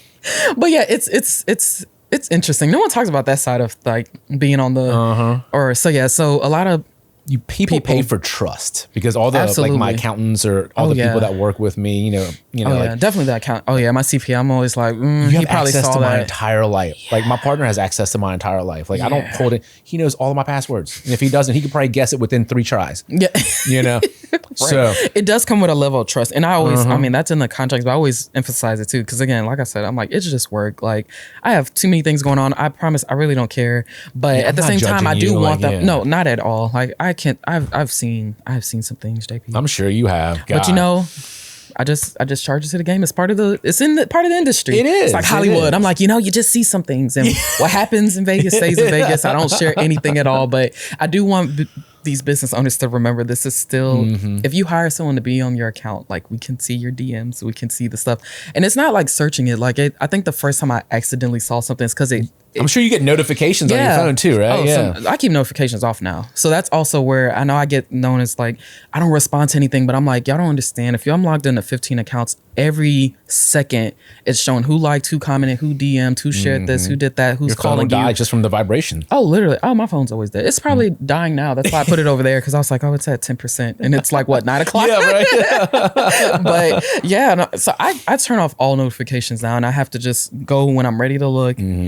But yeah, I think that was the first time I accidentally saw something and I was like, I'm going to turn off the banner notifications. I'm gonna let y'all keep this. This is y'all's conversation. No, genuinely, because I respect respect that, but it's just interesting. It's not something you would have prepared to like. So yeah, definitely very Hollywood. I'm like, you know, I know some things, but we are under contract. That is not my business. And again, truthfully, I genuinely don't care because I'm also like, I'm not worried about that. I'm burnt out. I'm trying to figure out how to find more time for myself. So I don't care about what y'all are DMing each other. I'm way too busy to care. Like I'm trying to find time for my own life right now. Yeah, like, but it's always interesting. You know? Yeah, seriously. But yeah, that's forget. always a funny one. I always be like, oh, okay. Like I'm just clear that out for them just in case. So Quirky Creative, that's what exactly is that? So Quirky Creative is a social media agency that specializes in organic content. I'm trying to do a better job of explaining that. So no paid ads, no like, it's strictly organic. So I feel like I was able to double down into that because I used to be like, oh, we're full service agency and we could do video, this and that. And I realized, no, that's not where my most joy comes from doing strategy and organically building an online following. And so even though I did that for myself personally, even before I made the business, when I leased apartments, I was also doing the marketing for the apartment and my coworkers, even some of the residents, which I'm still cool with to this day. I think I ran into some of them at a white light night or something, but they would be like, run into you. There's so many people out. There was so much going on. People. It was a great night. It was a lot of fun. My car stalled though, but that's a whole nother. I always have car problems, but anyway, they used to always say like, oh, you do such a great job connecting people online. And this is also like when COVID hit. And that's why it really was a blessing that I quit then and started my business because I wish I could have been strategic and I could be like, oh yeah, I knew this was the best time to start an online or agency because of what businesses. I didn't know that shit. But when you realized, if you didn't have an online presence, a lot of businesses struggled because they were like, people were going on Facebook, Instagram to see who's open. How do I get updates? And a lot of people. Now. Yeah. Oh, I made a post years ago. I was like, okay, what's the disconnect do y'all feel from consumer to business? Because I said, I'm hearing businesses say that they want people, but y'all are in my comments saying we don't have anything to eat. And I'm like, they're here. And a lot of people said, they were like, I'm going to be honest, if they don't post, I'm going to assume they're closed. People, and I'm gonna have to find that video. They commented that these are consumers in Baton Rouge. They're like, if I go on the Facebook page and they haven't posted in a month, I'm just gonna assume they aren't open. And they're not gonna go out their way to drive there anymore. And I think COVID really doubled down on to where people are going online to see updates. And so even though I started my business then, I didn't think at the time, like suddenly they had an influx of businesses who were like, oh, we need to be online. And then that's when it just like my business started growing pretty fast because everyone wanted an online presence. And I happened to grow my page and a few other businesses. So like, I think a lot of people like Sweet Society, I worked with them for 4 years. Like, and we had a few viral moments and their page got to however many followers. And so people see that and they're like, oh, I want to do that too. Which I learned that's a double-edged sword because I'm like, I can't guarantee that. I was like, it was just organic and a strategy. And we tried new stuff and then we built an online community. And again, that was 4 years of working with them. It wasn't like instant. Sometimes things just happen or like Just actually yesterday, Richard's Honda, the car dealership page, they hit 10K on TikTok yesterday. And so I'm like, okay, yay. Like now we're going to have to celebrate that. I already know people are going to be like, well, get me to 10K.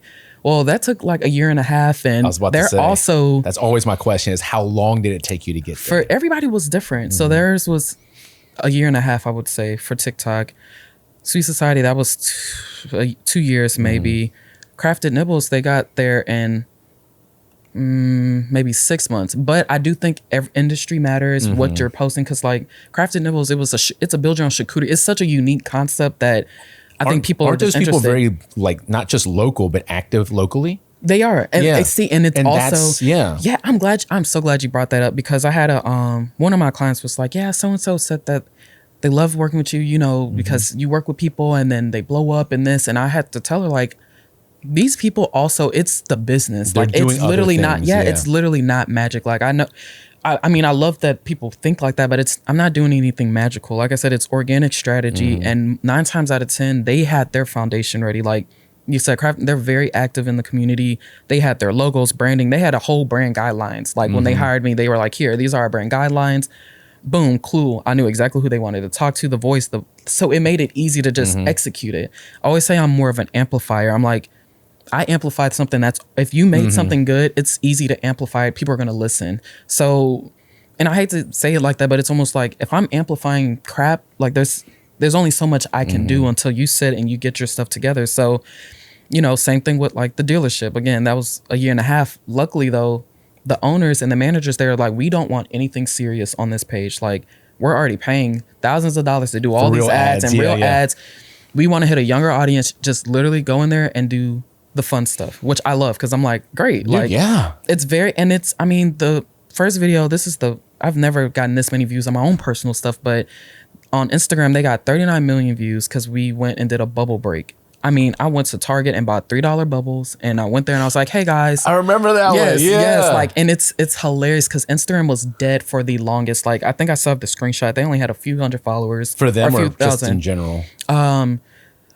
For them specifically. Like, I just could not get. Instagram goes through phases. Tell me about it. Like, my personal page has been stuck for a year now. I'm just kind of like, meh. It is what it is. Maybe next year I'll try again. Yeah. But like their Instagram was not moving at all. And I was just like, you know what? I'm just keep trying. Nope. It was this freaking bubble video. And I told them, I'm like, go pretend you're having a smoke break with bubbles. Like just, I saw somebody talk about that. Like, let's recreate it. Yep. 39 million views. Like to this day, they're still like, they were like, that was so fucking random. I was like, I know. I know. I genuinely cannot sit there and try and be like, oh yeah, well, when we looked at the KPIs, no, I just was trying shit. Like that is really what it is. Like just trying it, and it worked out. Same thing with TikTok. Like it's just random trends, and I'm like, oh, we got to recreate it. And I've asked them multiple times, like, do you want me to do like, you know, educational content? And they're like, no. They're like, people like the fun stuff, and they're like, the team actually likes the fun stuff too, because it gives them a break. Because I'm like, hey guys, let's make something fun, and they're like, great, like let's do something, because I've not gotten a sale today, so I'm like, let's forget that you're not hitting your goal for the month, but but yeah, like it's truly different for every single person, and so I think that's where I'm trying to explain to people. I'm like, I can't control that. Organic is just genuinely building up the right thing, but I don't think it's important to go viral, because again, you can have all these followers. More important. Exactly, especially for some local businesses. I'm like, why? You know, like I think for one client, they had a lot of followers, but they were out of state. So cool, we have 10,000 followers, but no one's coming to buy it. Exactly. Like they're not coming to Baton Rouge to buy this. They're just gonna like your post. So now you're okay, cool. Now you have eyes on you, and you're not bringing in any income. Like that's not beneficial. Versus, okay, we only have 500 followers, but I had to even say only. Like I think we say only, and it's like if you got 500 sales in a month, you would be doing splits across downtown. 100%. Are you kidding me? God, like you know what I mean? And so if that, you have to view that like, oh, I have 500 quality people I know that want to buy my product. Then 20,000, and they're just like, okay, that looks cool, and then they go on about their day. So yeah, I always say it's so Quirky Creative does organic, social, and it's really building that foundation of like a strong audience, so that when maybe you have that viral moment, I always feel like it's not a matter of if, it's when. Like I genuinely think anybody can have a viral moment, but the flaw with that is if you went viral, but then let's say you got all these followers, but you weren't spending the year building your actual brand. They followed you and they don't know who you are, what you do. But you know how you follow an Instagram page and then you'll see their old posts come up? okay, so now you went viral, someone followed, and now they're like, oh, you know what? Okay, this is JP. He's the owner of Moms. Like, okay, I didn't know that. Like, oh, you know what? I didn't know that he liked these things. That now they're learning more about you, and they're feeding into that. And now you have your community of people, so that, you know, if you have your big sale or if you have your thing, you have people that are genuinely there. So that's what a lot of that content is, just fueling an online community. And I feel like sometimes it is. Does it directly help with sales? Yes, at times, but I don't guarantee that, because You can't. you can, but that's, Don't make promises you can't keep. and I never do. But they also kind of like, well, we're not getting any sales. And I'm like, all I can do is nurture your audience and bring eyes on it, but you have to be able to convert it to like the sales side of stuff. So that's where I've been kind of the past few years. Like, I'm like, okay, I do go organic, but a lot of times it falls into consulting unintentionally. Or at least I didn't know that. Somebody had to explain that, because I really don't know what consultants do. I'm gonna be honest, but I don't think like, most consultants know what they do. like so they were like, you know, you're kind of consulting. I was like, I don't know what that means. Like, I'm not It's sure. a cool but word to use. Yeah, right. And maybe I need to pivot to that. I don't know. Like, but it's just because it'll be like organic. Technically, I should be coming and getting content posting, but a lot of times it's like, well, what do you think about this, and how should we approach this? And it's like I'm giving that feedback too. So now I'm like, what am I? This might be a little bit more than what I might be thinking it is. But yeah, that's what it is. I know for sure it's organic. It's the strategy behind stuff, and just saying like, okay, this is how we need to go to build your brand. Like, and it definitely, it's an investment. I would say it's for people who need you have a long-term vision. It is not a short-term investment. No, not at all. You know what I mean? Like, all of these people I just said, it's been a year and a half, but they don't realize how long that is. It's just like, oh, you went and blew up the dealership. Like, no, I'm about to hit 2 years working with them now. I was like, you saw when it blew up. You didn't see when we started. Yeah, even with my personal stuff, they're like, man, you just blew up. Like, but I started posting food content technically in 2020, and then I stopped, and then I started and stopped because of money. And I was inconsistent for 2 years.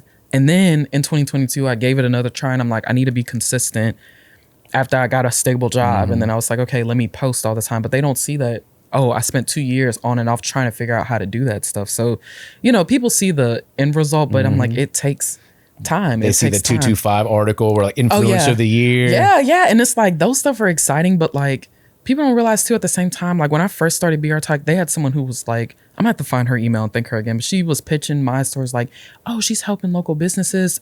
She pitched it to like Advocate 225. They didn't give a shit. Like, not in a bad way. I mean, the people are cool, but it's just like, it wasn't, they're just like, okay, whatever. We're not worried about that.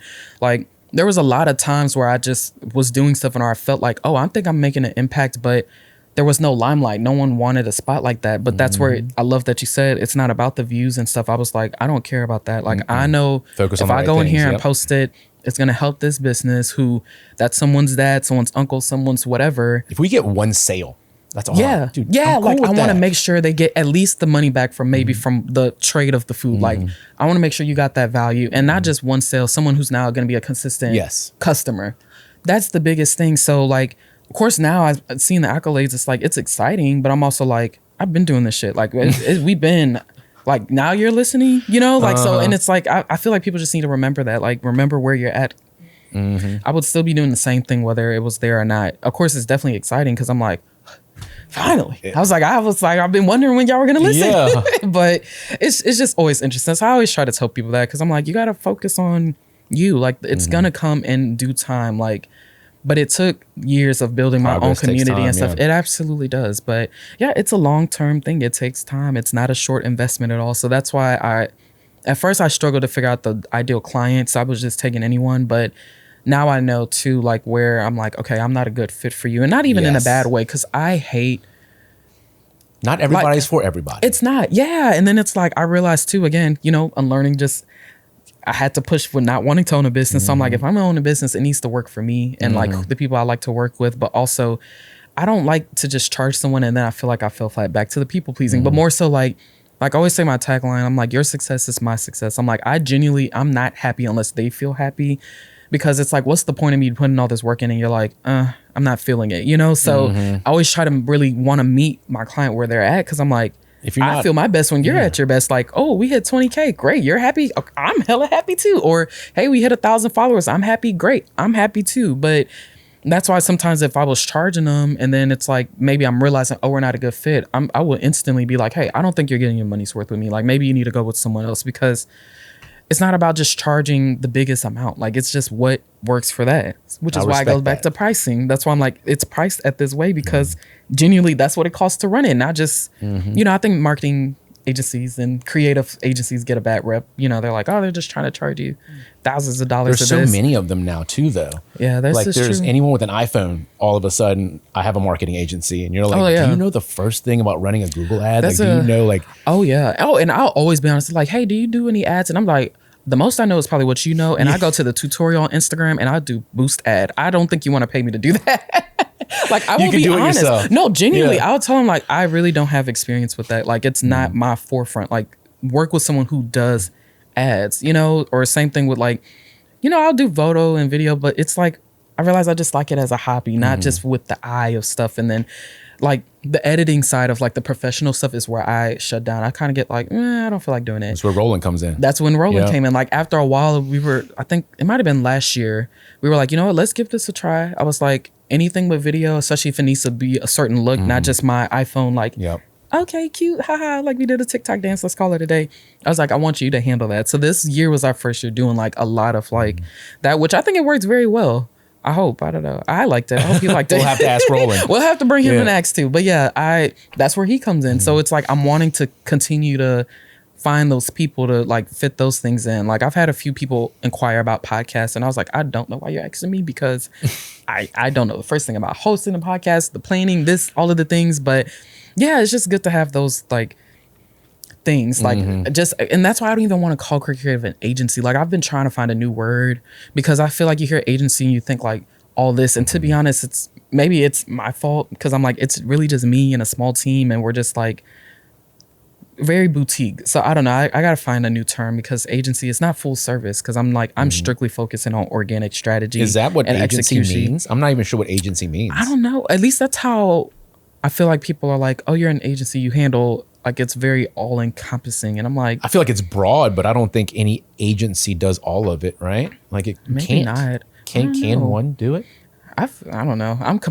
But I'm also comparing myself to like the big ones I've seen locally and out like of state. GatorWorks or something. Yeah, and I'm like, man, they do everything. They do. And I'm like, I can't do all of that. Though, yeah. They are, yeah. But I'm just like, you know, but that's fine too. But I think there's power in that, because I think I had met with, which agency was it? 368. Like, I had it with them once, and I remember them saying like, hey, you know, we realized maybe with social we don't do as much like the getting the food content and doing those like reels, like the small organic, building the day-to-day posting. Like, maybe that's something we can work with you on. And I'd be like, yeah. Vice versa, people might want ads. I'm not really the person to make a full-on commercial for your business, or this like, oh, you want to do a, you know, I don't know, a fundraising campaign, and I'm like, I can't really do that video for you. One of the biggest things now is like website. I've had a lot of clients asking about websites, and I remember trying once, and I went right back to the ads. I'm like, I am literally getting a template off of Squarespace, and I'm trying my best. I don't think you want to pay me to do that. Like, let's get you with a web developer. Doesn't mean I should. Yeah, like, because I'm just like, that's not. I wouldn't pay myself to do this, because I'm like, I don't know what I'm doing. So that's another one that I'm learning, like trying to work with different people who love websites, because I absolutely despise them. And I'm like, yeah, like I'm doing organic social, but like I said, for them to convert, some of them are like, oh, I saw your reel, we went viral, I want to book you for your Cookies by Freddie is a great example. She goes viral, they want the cookies, now they go to the website. Okay, now if the website isn't optimized, you're not converting. I can't control that though. Like, bad landing page or something. Exactly. Like, all of that ties in. So it's like, I always say like, hey, you need to be prepared to, you know, even though I value my business, I do think we're more of like the icing, or like the cherry on top of the sprinkles, because you still need a website, you still need email marketing, you still need all of those things. You need the cake. You need the cake, but organic helps like make it look pretty and does a lot of like, drawing that in. You know what I mean? I'm a real visual person. That's how I have to visualize stuff. Because I think about that way when we market our own business, is we have to be prepared for the influx of people. Because if you market something, if you market crap and you can't deliver, you're going to lose way more people than you gain. Absolutely. I've done that like the last few years. Like, whenever I go through like these phases of doing like trendy videos, and you know, like you get so many eyes on you, which feels good. But then if your team's not ready, you're like, exactly. I'm spending all this time and money to lose customers and make them angry at me. Like, we're not doing this. That is, oh my gosh, I'm so glad you said that. And that is literally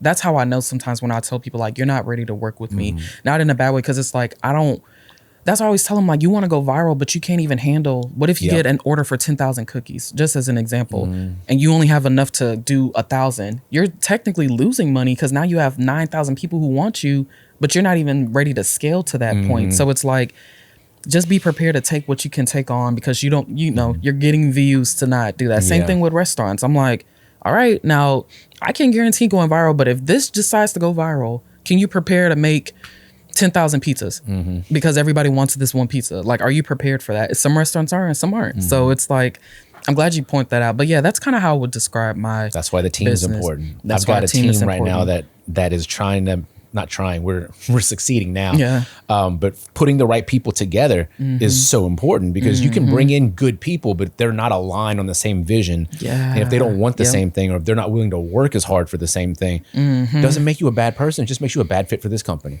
So I've been having learn that the hard way too. I've had to create I've that. lost a lot of money trying stuff. You can't.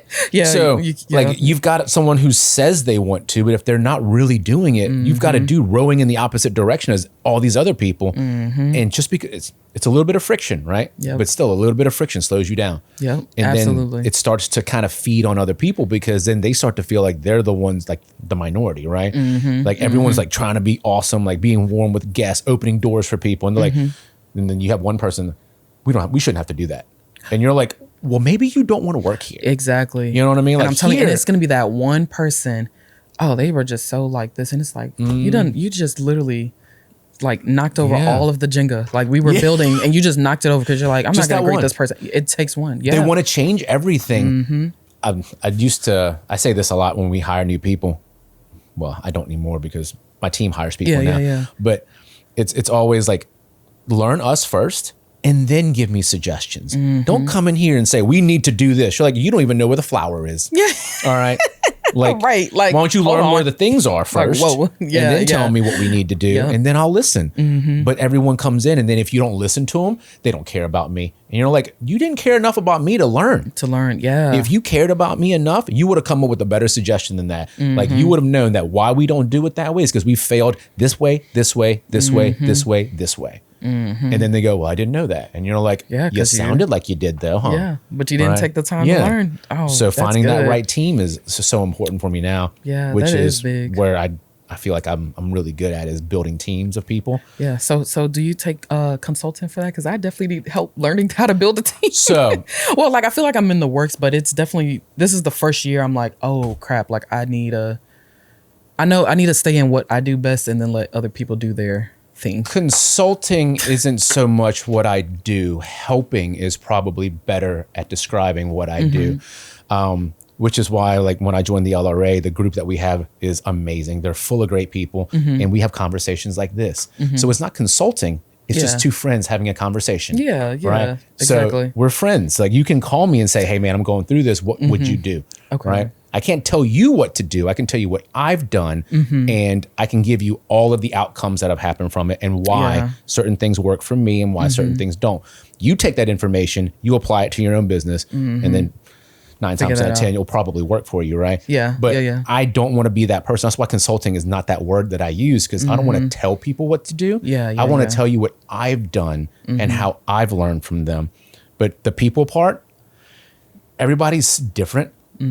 And the hardest lesson that I've had to learn this year was keeping the right ones and getting rid of the wrong ones. And it sounds like I'm an asshole when I say this. Yeah, but it's true. You can't build a business when you have 10 people that really want to see you succeed and that really want to do the right thing, that really care about the guests.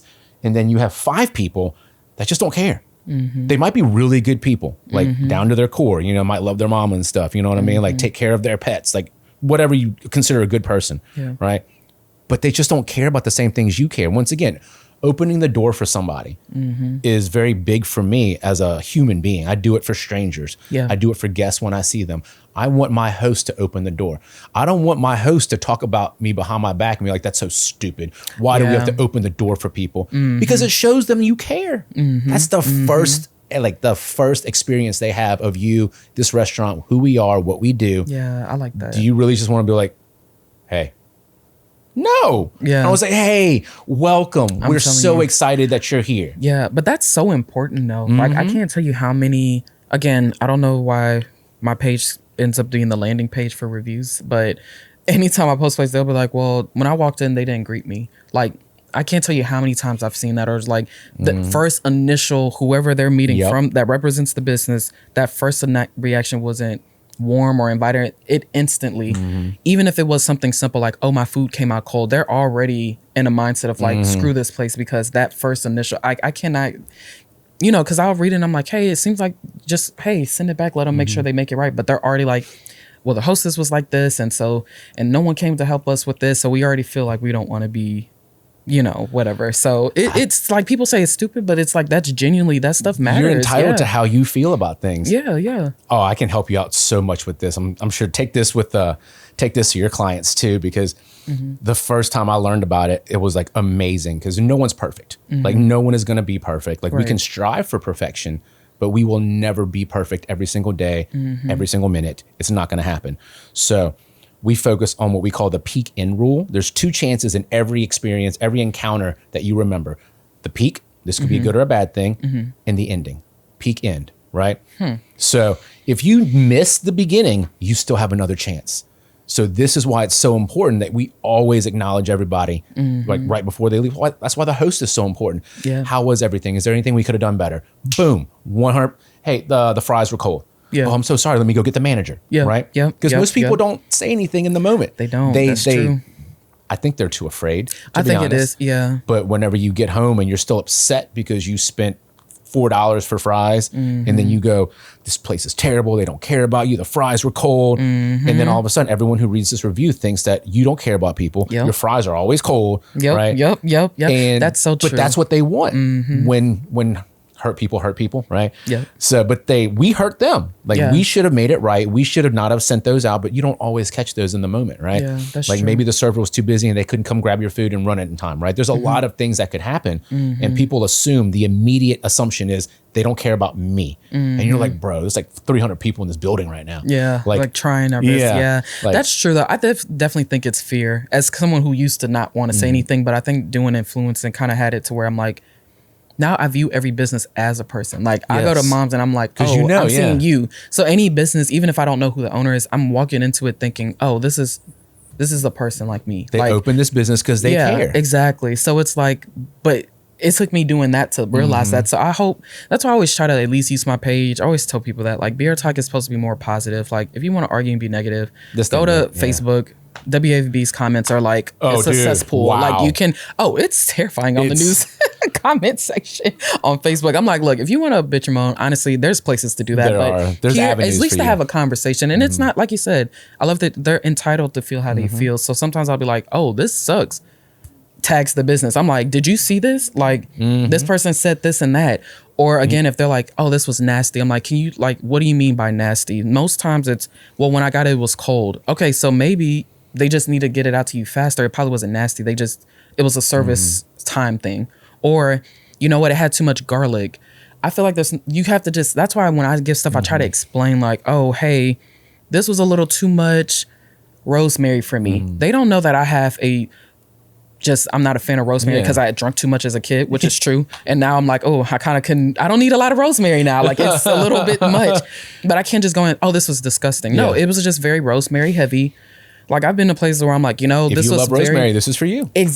And that's how I say stuff. But people take that, which is a sidebar. They're like, oh, you never have any negative reviews. And I'm like, I think it's subjective. I'm like, if you pay attention to what I'm saying, I'm giving feedback, but I don't have to go in there the good and the bad and just be like, and shit on these people. Because would I genuinely go up to a business and be like, yeah, your stuff is shit. Nobody's doing. I would be constructive. Yeah, like, I'd be like, hey, I just wasn't crazy about the fries or something. Like, I'm not. Why would I go online and be this big bad wolf? And I know I'm not going to say that in person. You know, so I just say what I say in person. What I say online is what I would say in person. So, like, I went to one place and I'm like, you know what? To me, everything seemed very low sodium. I could have used a lot more salt. Personally, that's what I said. And I had people in the comments, like, everything I ate, I was like, it wasn't for me. I could use a little more salt. Like, I was like, you know, it's a little more Golden Girls type of vibe for me.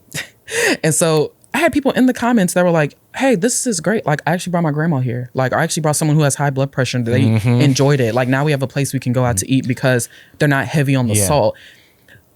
I helped get someone to target audience. Yes. Even though I huge. was like, it needed a lot more salt for me.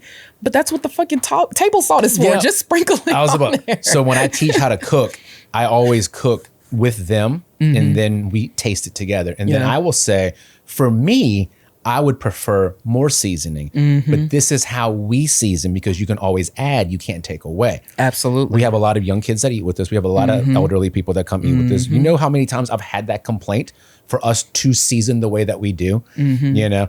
Which is why I love why you said that. It's like, we can always add, right? Literally. And then some people like, they'll come and be like, hey, I want a patty, no seasoning at all. Cause now they know we can do this, right? Because we cook everything from scratch. Yep. I love everything about what we're talking about right now so much because I could probably go on and on for hours and hours about this. Because you understand what we're going through, which is probably what makes you so good at what the content that you post. Because I'm gonna have to bend your ear about some stuff. TikTok, So I had a couple of servers and hosts call me out in the last couple of weeks, not in a bad way. I use the term calling out as in make me aware. Right, correct. Yeah. So they called me out and they're like, I don't watch your podcast, but my dad would love it. And I was like, well, technically it's not for like the younger generation. Like I know it's not fun. What I do it for is that 7-Eleven 4 rule we were talking about. Oh, yes. Right? You did say you wanted to talk about that. Holy crap. Look at that. Okay, full circle. All the way. So 7 stands for 7 hours of content that you have to have available for people to watch, right? 11, not that's 2, but 11 is how many interactions it takes over 4 different platforms within 90 days. So Google did this long-term study about how like people's buying habits. How many times they have to see you, what has to happen for them to actually buy from you. So do you know 11 interactions with somebody? Do you know how hard that is? It is. The first time you see a cool video, you don't follow that person.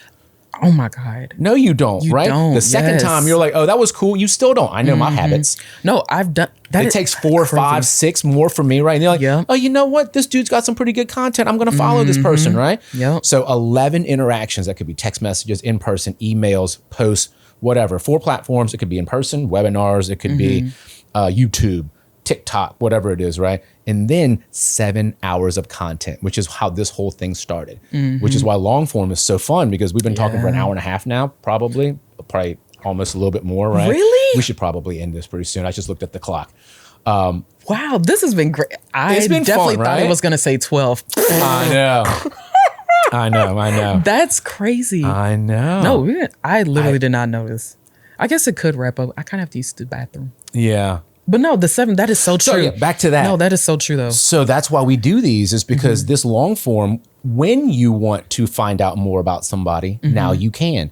But 7 hours of content, you know how long it takes to take in 7 hours of content from somebody? That is a lot. Yeah. You know? So that's why consistent posting is so important because you accumulate 7 hours of content over 11 interactions over 4 different platforms. And if you can do it within 90 days, you make a sale. Absolutely. But if you, no matter 90 days or not, 7-11-4 still works because you'll still buy after that time period goes exactly. on. Right. So 7, that's 11, why 4. I like that. Know. I have a PDF. I'll send it to you. Thank you. I was going to say, I'm going to add that to my... I love to share things with people. I have a how-to bartending video that Lane Primo made for me. And at first I wasn't sharing it with anybody. I was like competitive advantage, right? This is cool. This is going to make me better than everybody else. And then going back to the LRA, a friend of mine was saying something about bartender problems. And like, I was like, did you realize that if they learn the techniques of how to bartend, they can make any recipe, but it's the techniques they need to learn. And then I showed it to her. And then I was like, I'll give it to you. Yeah. I love giving things to people, you know? Like, and I respect that though. Cause I think that's how I kind of I don't mind giving tips too. Cause it's like at the end of the day, and I don't know if this makes me sound pretentious, but I'm just kind of like, that's why even with strategy, I'm like, I can tell you how, like, this is how I would do it. But I don't get intimidated by that because at the end of the day, it's ever evolving. And I know how I would execute it when it comes down to it. Everyone's so different. No one's going to exactly execute it the way I might do it. So I don't feel like, oh, I'm going to lose business if I show them how to do it. No, I'm just telling them the recipe. But even some people can't follow a recipe to it's a scarcity mindset. They think that if I give to you, I'm less than you now, but they don't realize it's knowledge plus application. Absolutely. Plus a long time of doing it. Absolutely. To get good. And then you know me with my, I'm just kind of like la la land. I'm like, so knowledge is nothing. I'll give you the knowledge. Absolutely. Right. Exactly. Application's on you, you know, and that's where you come in, is like, you can apply the knowledge that you know to get the results that you're looking for. So there's a lot. Oh man, there's a lot that we talked about. I'd love to keep going for sure. But I know we have to do another round. I did not realize how much I've realized now that when I bring people on, it's because I want to get to know them better, and we always do more. And this is, I just started this like 3 months ago. Yeah, because I was looking, I had noticed that, because I was like, because when we were talking, I haven't even posted on by. socials. This is just on YouTube for right now. Because awesome. my rule was, I have to do these and I have to post them. I didn't say I was going to post them on every platform. Yeah, but you posted them. I post them. So I did what I said I was going to do. And now I know that I need to do a little bit more now. Because I'm more comfortable with it now. More people have seen my stuff. More people have given me positive feedback on it now. Yeah. So now it's like, I was like, you've seen my stuff? Like, dude, I didn't. That's how I still feel. Like, people are like, oh, I watch your stuff. And I'm like, you watch my food videos? Because also, again, for the first 2.5 years, or the first 2 years, it's like, it was just my best friend to be leaving a comment. Shout out to her. She was like, hey, this was great. I'm going to check this place out. Whole time we went to the restaurant together. Yeah. You need those people. But she'd be like, oh, this looks so good. And I'm like, thanks, friend, even though you've already came with us because you were there. But like, you really do need those people. Like, that was like that's a true they believe in friend. You. Yeah. Absolutely. Yeah. They want to see you succeed. They'll do whatever they can for you. Once again, I'm pretty lucky because I'm surrounded by people like that. Exactly. And that's, I don't take it for granted. Now that I know how scary the world is, I'm like, oh, wow. People don't have that. Like, no, you have to purposely build the team that you, the group that you want. Call it a tribe. I've been using that word a lot lately too. Seriously. Well, good. I love YouTube. I'm a YouTube baby. Like, I don't watch TV. I watch a lot of YouTube. So I'm gonna go watch the rest of the. I'm gonna go subscribe. It's just me just saying things that I would normally say in real life. You know, like it could be, I don't know. Sometimes I divulge too much, but I'll leave the whole thing because I want you to know like who I am. Yeah. And then there's like videos of me like drinking with Alex now, like festivals and stuff, right? And at first I was like, maybe I don't want to show that side of me, but then I want people to know who I am. Like I can be very serious, you know, I could be business, you know, very business centric. I can also be a lot of fun. And then I just started recording some of my like manager meetings, and that's a completely different side of me too. I have those unlisted, like they're on YouTube, but they're unlisted that I can send to my other friends who own businesses or who are having manager problems. And then they go, whoa, dude, just to see a glimpse of how you operate. No one sees this but my actual like working team, you know, but there's so many different sides of you that we talked about this earlier. Everyone assumes there's one side of you, like you're like one dimensional. They're like no. Like it's like we're all the way around. It's a sphere. Exactly. Yeah. No, I love this. Like genuinely, because it's just like I said it as a joke, and then I'll shut up. But like it was something. I think I was telling them like, okay, I did creative writing, but also I technically double majored in creative writing and African and African American studies. So I was telling them how I used to do research at LSU, and I was trying to like research like the Jezebel and how like people rewrite it and the caricature. Like I'm just going into all this and they're just like, wow, I didn't know you were into that. I'm like, yeah, they just think I'm just this random chick online who eats food. Like I'm like, no, there's like, I like books. I love anime. I love the just different things with like the African diaspora. Like it was just so much, but I guess that's also for me to share it online. I don't know. I think I kind of I put myself in a box. I think people would love to know more about you as a person, which is why long form exists, right? So you can actually get this out. This is true. For the right people. Like the people who want to know about us, they're going to watch it. The people who don't, they're not. It's fine. Once again, I'm not for everyone. I'm for the right people. Exactly. So I enjoyed this because I think it helped people know I'm a lot more chill. Because it's been times I've met people and they're like, you're a lot more quiet than I thought. And I'm like, I didn't know, I guess. Yeah, sorry. Or they're like, yeah, you're always outside. And I'm like, not really. Like anytime I go to a restaurant, I go right when they open. Again, I just told you I'm not a night owl. So I'm not going late at night and doing any clubs. And if I am, I probably mustered all the energy I could to even go to this nighttime event. It took me like 4 days to prepare for this. No, I'm like, literally. all right, dude, we got to stay out past 10. Like it's. No, literally. And I'm like, okay, I got to get my mind right. But like, I'm like, no, I'm not a clubber at all. Like it's like, y'all just want to chill. So it's always interesting, like when people meet me, because then I'm like, what does the Instagram look like? Because I'm like, I don't think I post as like a party person. I like to have fun, but they're just like, oh, I thought you'd be more, I guess, extra. I don't know. It's very interesting. So I'm not sure what people are seeing, but I'm always like, if you ask my family, still to this day, they're always like, I can't believe you're posting online, because I was such a shy kid, like so shy. They were like, you used to be scared to even greet us, like, and so they're like, it's just crazy to see you online. And I'm like, I've been trying to tell people that. I was very shy. I'm a mega introvert. Yeah, sometimes Like, I still have to turn it on, and I'm like, calm down. I'm like, you're good. Like, you're good. Just go to the event. I like that you said turn it on. It's like, yep, I have to. Yeah, I know it's a switch. It truly is. But when the battery is low, again, I'm like, I gotta get home. Hard. You gotta flick it a couple times. Yeah, I'm like, I need to get home right now. Yeah. I'm like, the battery is low. I need to get home right now. But yeah, it's always interesting, because I'm like, okay, I don't know what this persona is, but I'm learning. I'm just going along with the flow and just trying to figure it out. So, but yeah, I enjoyed this. I like long form stuff, because it can be, you just learn a lot. Like I learned a lot about you. I'm just like, I'm like, okay. I feel like we had a lot of similarities, but there's just stuff I didn't, like I said, back to the horror. I'm like, I have someone with me to co-sign. Everyone loves horror movies. I'm like, why? I think they say that so no people like don't give them crap about it. They can give me crap. I don't care. Like, let's go watch a Christmas movie. Like, why are we watching this? Yeah, like, let's go watch SpongeBob. Like, I don't know why we need to watch The Exorcist. I don't want to watch that. I don't. So, but the last thing before we leave, I've been not practicing, but I'm gonna say your name, and I think I got it. Okay. It's Maameefua. Yep. So just put it all together. Maameefua. Yep. Maameefua. Maameefua. So you know what's funny? I'm gonna share this on this podcast, and it still probably isn't gonna make sense. So like, I write my name all into one, but technically, because even my family, they're like, why you write your name like that? And I'm like, because I just like the way it looked. It's actually separate. So it's Maameefua. Like kind of how people are like Anna Claire. That's how it is technically. I put it all together. I don't know. I just like the way it looks all together, because I feel like it'd be easier to say. Maybe it's not.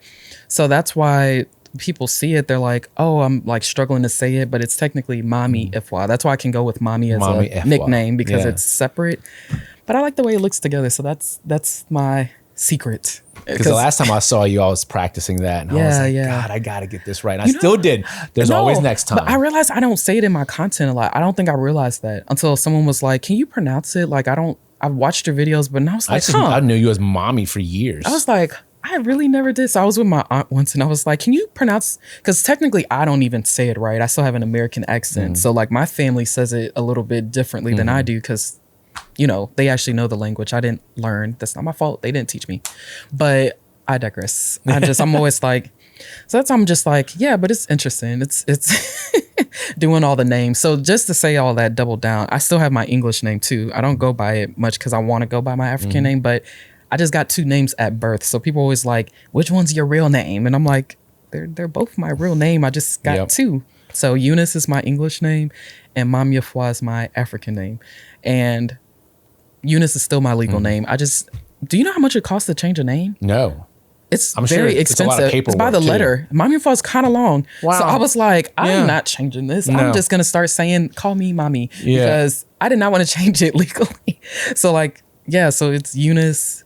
And then the Ifwa is my middle name, which is part of the Maameefua. But because it's not separate, people are like, where does the middle name come from? And I'm like, it's a long story. I don't really feel like explaining all of it. But yeah, so JP's not my real name. Yeah, like you know, John Paul's not my real name. Yeah, but it's like, I'm like, people could just go by their middle name. Why can't I just go by my African name? So maybe if I ever get married, I might like actually change it and just be like, okay, let's just do all the letters. I mean, if you gotta do it all at once. Yeah, just do it all at once. But bro, they charge by the letter. I was like, I'm not doing that. So anytime it comes to like a legal check, like if I'm getting paid, I'm like, please put Eunice. I needed to clear at the bank. They're like, who is that? And I'm like, just put Eunice. Just look at my license. Like, I'm like, this is, I need this to clear at the bank. So I need you to put my legal name. But yeah, other than that, that's my whole little name lore. But yeah. My team will see like mail come to the restaurant. Like, who is this? And you're like, that's me. Don't worry about it. Don't worry about it. Yeah, because sometimes they're like, so who is he? I'm like, just it's fine. Don't worry about it. Yeah. Don't worry about it. So where does JP come from? I was like, oh, dude, it's a long story. It's not that long, but it's my Christian name. It's just John Paul's my Christian name. Why do I said that too? I'm like, Eunice is my Christian name. They're like, what? And I'm like, it's never mind. Like when I got baptized and like that whole. Once again, they just picked the name. The Pope was in town. Pope John Paul II. He was in town. That's how I ended up with John Paul. So now I'm JP. Yeah, see, It's crazy. It's crazy No, how it's you get interesting. named. Yeah, I always say that. I'm like, I just had to. And I was like, depending on the setting, I just flip flop because my parents flip flopped growing up, so it wasn't weird. But in middle school, they wanted me to change my name legally, and I was like, I'm not doing that. They're gonna make fun of me. Yeah. Like that time period was kind of rough. And then I'm gonna shut up for real. I'm gonna shut up for real now. Do you But- realize all my podcasts end like this? I talk forever, so Like- I don't think it's just you. Yeah. middle school, that time period, like just where it was just like people weren't really open to like cultural. Well, I wouldn't say they're open to it, but it just was, at least in middle school for me, it was just like I used to deal with like just the dark skin jokes and like you're an African booty scratcher or did you live in a hut or this. So I'm like, the last thing I want to do is go by an African name that no one can spell Draw and more pronounce. attention to the things that you're already making fun of me was for that I like- can't change. Yeah, I'm like, no, I like Eunice. Like that's very just straightforward. So yeah, but after a while, after college, I was like, I'm gonna just go with it. And it was gonna be a social experiment for me to like get over saying my African name. So I was like, I'm gonna just start going by it. And I changed my Instagram handle to it. And it was supposed to be for a year. And I was gonna change it back to Eunice. I was. So people in high school, anytime, sometimes they're like, I think I know you. And I'm like, yeah, no. Yeah, it's me. I'm like, yeah, no, it's me. You just didn't know I had a second name, but whatever. But then my page blew up and I was like, oh, I can't change it now. Yeah. I was like, I can't start from God has scratch. such an interesting way of doing stuff. I'm like, oh, you're so funny. Now I have to say, hey, I'm Maameefua now, Maameefua. Yeah, because that's the Instagram handle. Because I was literally gonna change it. Like I was prepared to change it, and then my page blew up, and I was like, okay, there's no point in changing it because it's gonna confuse people. So, yep, that is the name Laura. I'm done. I'm gonna use the restroom. Thank you for your time. Look, because I will go on for another hour. I cannot believe it's 1:19. I told you. I thought we were gonna be like an hour. And I was like, oh told yeah, you. we're probably an hour. I'm like the worst podcast host ever. No, we're not. Because I was just sitting here like taking it all in. Like I've had like some that go on like over 3 hours and like your butt falls asleep and you're like, bro, we have to go. And then like- another 30 minutes goes by. yeah, you know, it's I like the yap how do like they say crazy. with the parties where you're like, all right, bye, and then you're there for Irish like another goodbye. 30. Oh yeah, that's me to the T. Every time I tell my friend, I'm like, girl, I'm about to leave. She's like, yeah, okay, I'm gonna be here for another 30 minutes because you're Yeah. gonna talk to somebody you ran into, and You're I'm the like, opposite of an Irish goodbye. Yeah. Oh yeah. The opposite. Yeah. I have to greet everyone. I'm gonna be like, all right, guys, I'm leaving, and then yeah, that just happens to that. So Well, anyway, I loved having good you now. on today. It was thank awesome. you. Me too. We'll do this again for sure. Absolutely. All right. Like, subscribe. You got to be like the influencers. Be sure to like, subscribe, and drop a comment below. I'm getting there. We'll work on it. Yeah. Well, with all the people that I'm working with now and like Alex, you know, like it's Yeah, helping yeah. me like realize that it's not that big of a deal. Like It's who not. cares? It's really not. That's if they even get to this end Yeah. of the video. By then, they're probably either subscribed already or they went to the next thing. Like unless you're like my mom or dad or like my wife's parents watch this too. And you know, like Super my supportive. partner's dad watches this too. I just realized too. So yeah, Sweet. thank you, Okay. Mr. Chuck. You know what I That's mean? good. That's good. Like you said, we got to have those people who are there and watching us. So I love it. So well, yeah, Thank you. we'll end. Well, all right. cool. Thank you so much. This was, I can't believe And that's how he's gonna. I Yeah. genuinely did not realize it was one. I don't think I even stopped to I look. never looked at that clock No, until like I was yeah. sitting here running like, whoop, whoop, whoop, whoop, whoop.